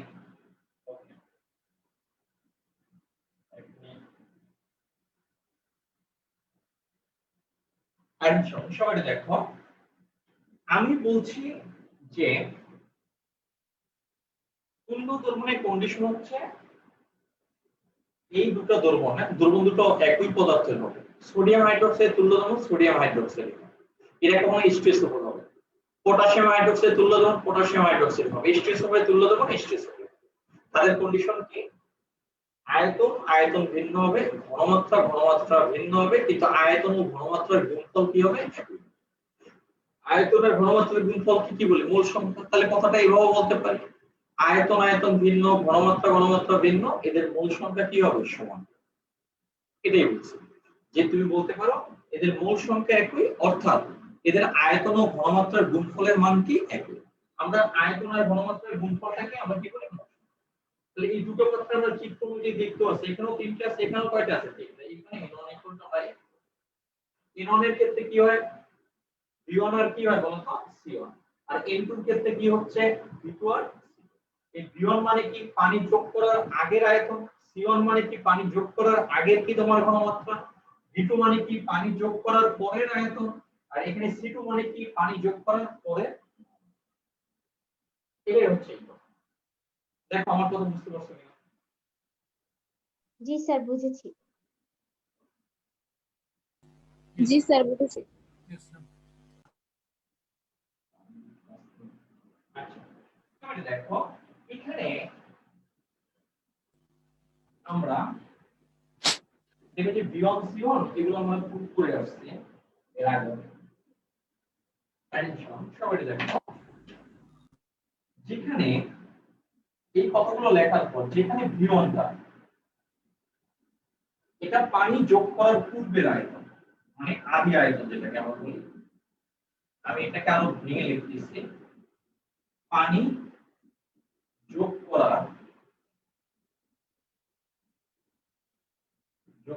পূর্বের আয়তন।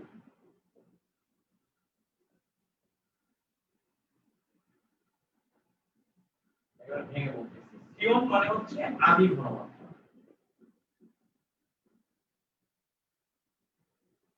এটা হচ্ছে পানি যোগ করার পূর্বে, আমি যখন পানি অ্যাড করি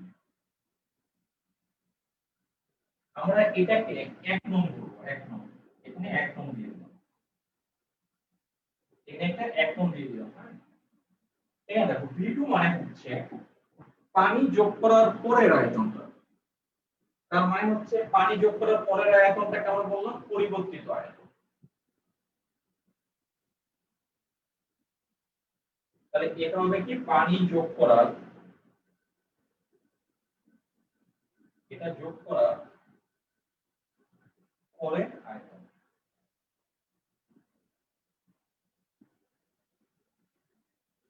এটা তোমার আয়তন। তুমি দেখো সিটুটাকে আমরা কি বলছি, তোমার পরিবর্তিত ঘনমাত্রা। এটা হচ্ছে পরিবর্তিত ঘনমাত্রা। এটা হচ্ছে পানি যোগ করার পরে ঘনমাত্রা।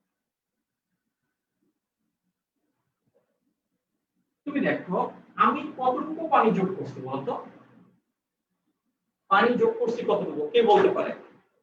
10 লিটার। কয় লিটার? 10 লিটার। ওকে, ভেরি গুড। তাহলে আমি 10 লিটার কিভাবে বের করি? সূত্রের সাহায্যে 20 লিটার থেকে 10 লিটার আমি মাইনাস করি। 20 লিটার মানে কি V2, আর 10 লিটার মানে কি V1। V2 থেকে V1 যদি আমি মাইনাস করে দিই তাহলে আমি এই প্রথম পাত্রে কতটুকু আমি পানি যোগ করছি সেটা আমি বের করতে পারবো। তাহলে আমি কি পানি কতটুকু যোগ করা হয়েছে মানে হ্যাঁ বলো। স্যার একজন হচ্ছে জয়েন করছে কেবল, মেবি আপনাকে বলতেছি করতে। সারিকা এত লেটে কেউ জয়েন করেন স্যার, নাকি নোটিফিকেশনই যায় না, নাকি জানেই না যে আজকে আপনি জুমে কেন? তোমার তো ইসে গ্রুপে তো আমি তো মেসেঞ্জারে তো দিয়ে দিই, মেসেজ দিয়ে দিই, ওই যে মেসেঞ্জারে দিয়ে দিই না, লিংক দিয়ে দিই, তো তাই তো নোটিফিকেশনের দরকার হয় না। কেবল লিংক চাইলো তো লিংক দিলাম, দেন হচ্ছে এখন বলতেছে আপনাকেই করতে। আচ্ছা এখন দেখো, আর যারা মনে করো অ্যাপস নাই তুমি ফেসবুক লাইভে চলে যাও, ফেসবুক লাইভে তো একই, আর দুইটা একই সাথে চালাবো না কিন্তু, তাহলে কিন্তু ওই কয়েক সেকেন্ডের ডিফারেন্স আছে। সবাই দেখো এখানে আয়তনটা হচ্ছে কত, পানি যোগ করার 20 লিটার। এখানে প্রথম অবস্থায় পানি যোগ করার আগে আয়তন কত 10। তাহলে আমি যদি 20 থেকে 10 যদি মাইনাস করে দিই তাহলে আমি কয় লিটার পানি যোগ করছি সেটা আমার এখান থেকে বের হয়ে যাবে। তার মানে কি 20 থেকে 10 মাইনাস করা কি, 20 কে আমরা বলতেছি কি V2 আর 10 টাকে আমরা বলতেছি কি V1। তার মানে V2 মাইনাস V1 মানে কি হবে বলো তো, আমি কতটুকু পানি যোগ করছি তার আয়তন, কতটুকু পানি অ্যাড করছি এটা কি বলতো যোগকৃত, কতটুকু অ্যাড করছি, হ্যাঁ পানির আয়তন, আমি কতটুকু পানি অ্যাড করছি। এখন দেখো আমরা যদি তুল্য দ্রবণ যদি তৈরি করতে হয় তাহলে ওই দ্রবণে কি করতে হয় বলতো, অলওয়েজ পানি অ্যাড করে ওই দ্রবণের কে অন্য একটা দ্রবণে কনভার্ট করতে হয়। তুল্য দ্রবণটা এইভাবে করে, আমি যদি তুল্য দ্রবণ তৈরি করতে যাই, আমি এই ঘনমাত্রা, এটার ঘনমাত্রাটাকে আমরা লিখছিলাম এরকম C1 = 2। এখন আমরা যদি তুল্য দ্রবণ যদি করতে চাই তাহলে আমাদের কি করতে হবে, যে এটার মধ্যে পানি যোগ করতে হবে। আমি যদি এটার সাথে আরো একটা তুল্য দ্রবণ তৈরি করতে হয় তাহলে এটার মধ্যে পানি যোগ করতে হবে, তাহলে আরেকটা তুল্য দ্রবণ। আমি যদি এখানে আরেকটা পাত্র পাইছি এর মধ্যে যদি পানি যোগ করি তাহলে কি হবে, আরেকটা তুল্য দ্রবণ আমি পেয়ে যাবো। তুমি দেখো তুমি যদি পানি যোগ করো তাহলে এটার ঘনমাত্রা কিন্তু আমরা এখানে লিখছিলাম 1 মোল, এরকম লিখছিলাম। তুমি যদি পানি যোগ করো, প্রথম পাত্র ছিল এটা, আমি পানি যোগ করার পর এই পাত্র, এই দ্রবণ আর এই দ্রবণ পরস্পরের তুল্য দ্রবণ। কেন তুল্য দ্রবণ হয়েছে সেটাও আমি বলছি, এদের আয়তন ভিন্ন, ঘনমাত্রা ভিন্ন, বাট পরিমাণটা কি এক। এই পাত্রে যদি আমি পানি যোগ করি তাহলে কি হবে, আয়তন ভিন্ন হবে, ঘনমাত্রা ভিন্ন হবে, বাট এই পাত্রে কি পরিমাণ তোমার কি থাকবে, এই কারণে এখানে আরেকটা তুল্য দ্রবণ পাবে। এখন যে জিনিসটা হচ্ছে, তুমি যদি এই পাত্রে যদি পানি যোগ করো তাহলে পানি যোগ করার পর যে দ্রবণটা পাবা তার ঘনমাত্রা কিন্তু কমে যাচ্ছে। এখানে যদি পানি যোগ করে যে ঘনমাত্রাটা মনে করো পাবা, তুমি মনে করো অবশ্যই 1 মোলারের চেয়ে কি হবে বলতো কম পাবে, 0.5 মোলার আমি ধরে নিলাম, এটা কি হবে তোমার কম। দ্রবণের ঘনমাত্রা যদি কমে যায় তখন ওই ওটাকে আমরা বলি লঘুকরণ।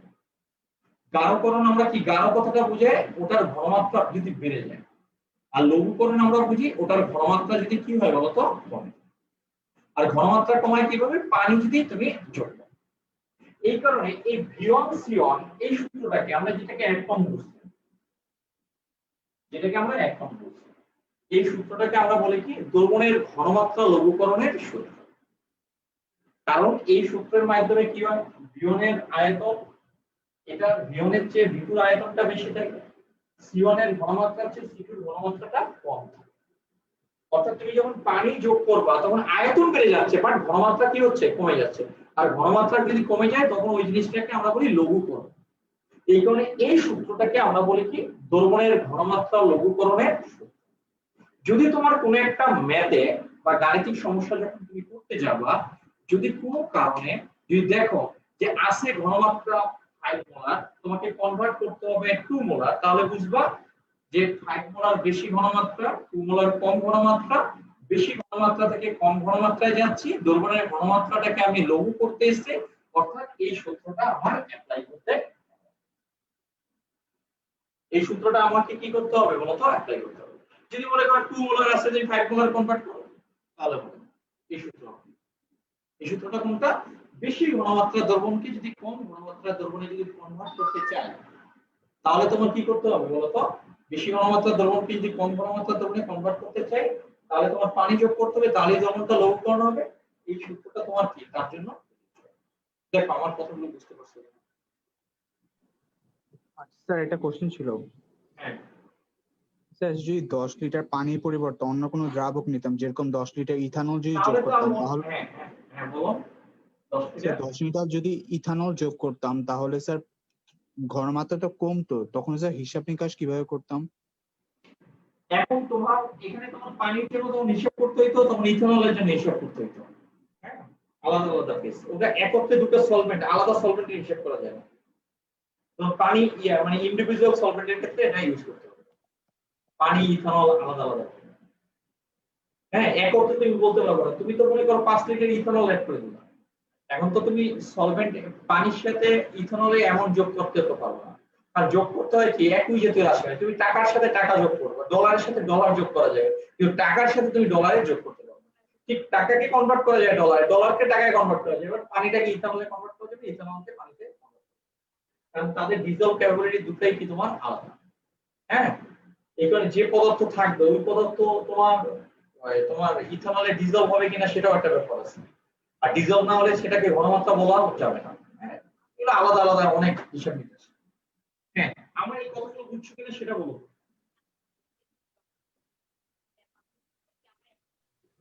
জি স্যার বুঝছি। জি স্যার বুঝছি। আচ্ছা ঠিক আছে। জি স্যার। আমরা তাহলে এই 1 নংটাকে আমরা কি বলতে পারি, এটাকে কিন্তু 1 নং এখানে লিখছিলাম, 1 নং বিয়ন্সি ও বিটুসি তো। জি স্যার লিখেছিলাম। তাহলে 1 নং সমীকরণকে 1 নং সমীকরণকে প্রয়োজনে আমরা এটাও লিখে দিলাম বিয়ন্সি ও বিটুসি।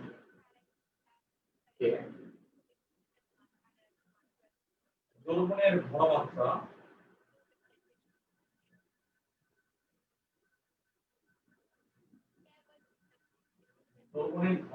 লঘুকরণের সূত্র। লঘুকরণ মানে কি, পানি যোগ করে তার ঘনমাত্রাটি কম হয়। লঘুকরণের সূত্র, যদি পানির জায়গায় যদি ইথানল থাকতো, শুধু ইথানল, তাহলে ইথানলের সাহায্যে ক্যালকুলেশন করতে।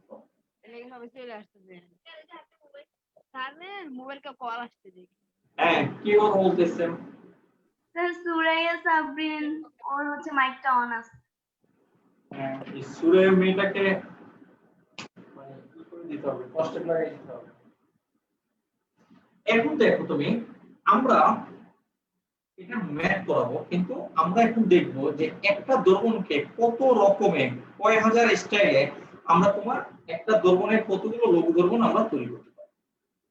ধরে নাও এটা হচ্ছে 20 ml, এটা মনে করো 1 মোলার, মনে করো এটা আমি অনেকগুলো আমি তুল্য দ্রবণ তৈরি করব।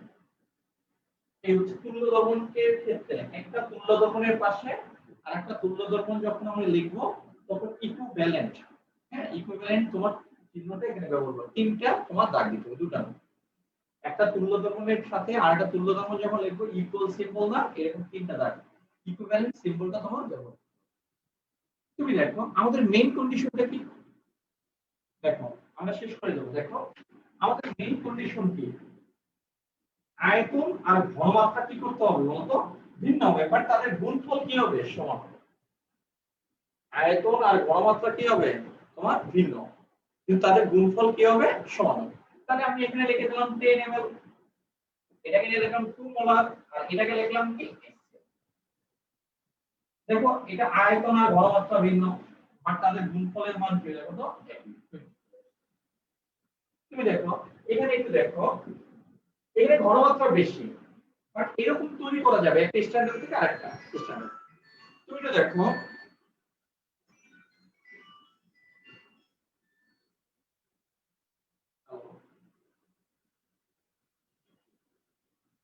হ্যাঁ এই নাম্বার থেকে হ্যাঁ ভালো আছে। আচ্ছা আমি তো বলাচ্ছি, আমি একটু পরে কথা বলি। হ্যাঁ হ্যাঁ হ্যাঁ হ্যাঁ হ্যাঁ হ্যাঁ তুমি 10টায় করো কল। ওকে এটা দেখো, এটা হচ্ছে তুমি দেখো আমি জাস্ট 20 রাখতে চাই, আয়তন আর ঘনমাত্রা 20 রাখতে চাই। ব্যাটারিও লো হয়ে গেছে, 1 মিনিট আমি এটা শেষ করে দেব। এখন দেখো আমরা যদি 20 যদি রাখতে চাই তাহলে এটা কত? 4, এখানে আমরা দেখলাম 5 4 ml 5 মোলার, তো এটা ঘনমাত্রা বেড়ে যাচ্ছে।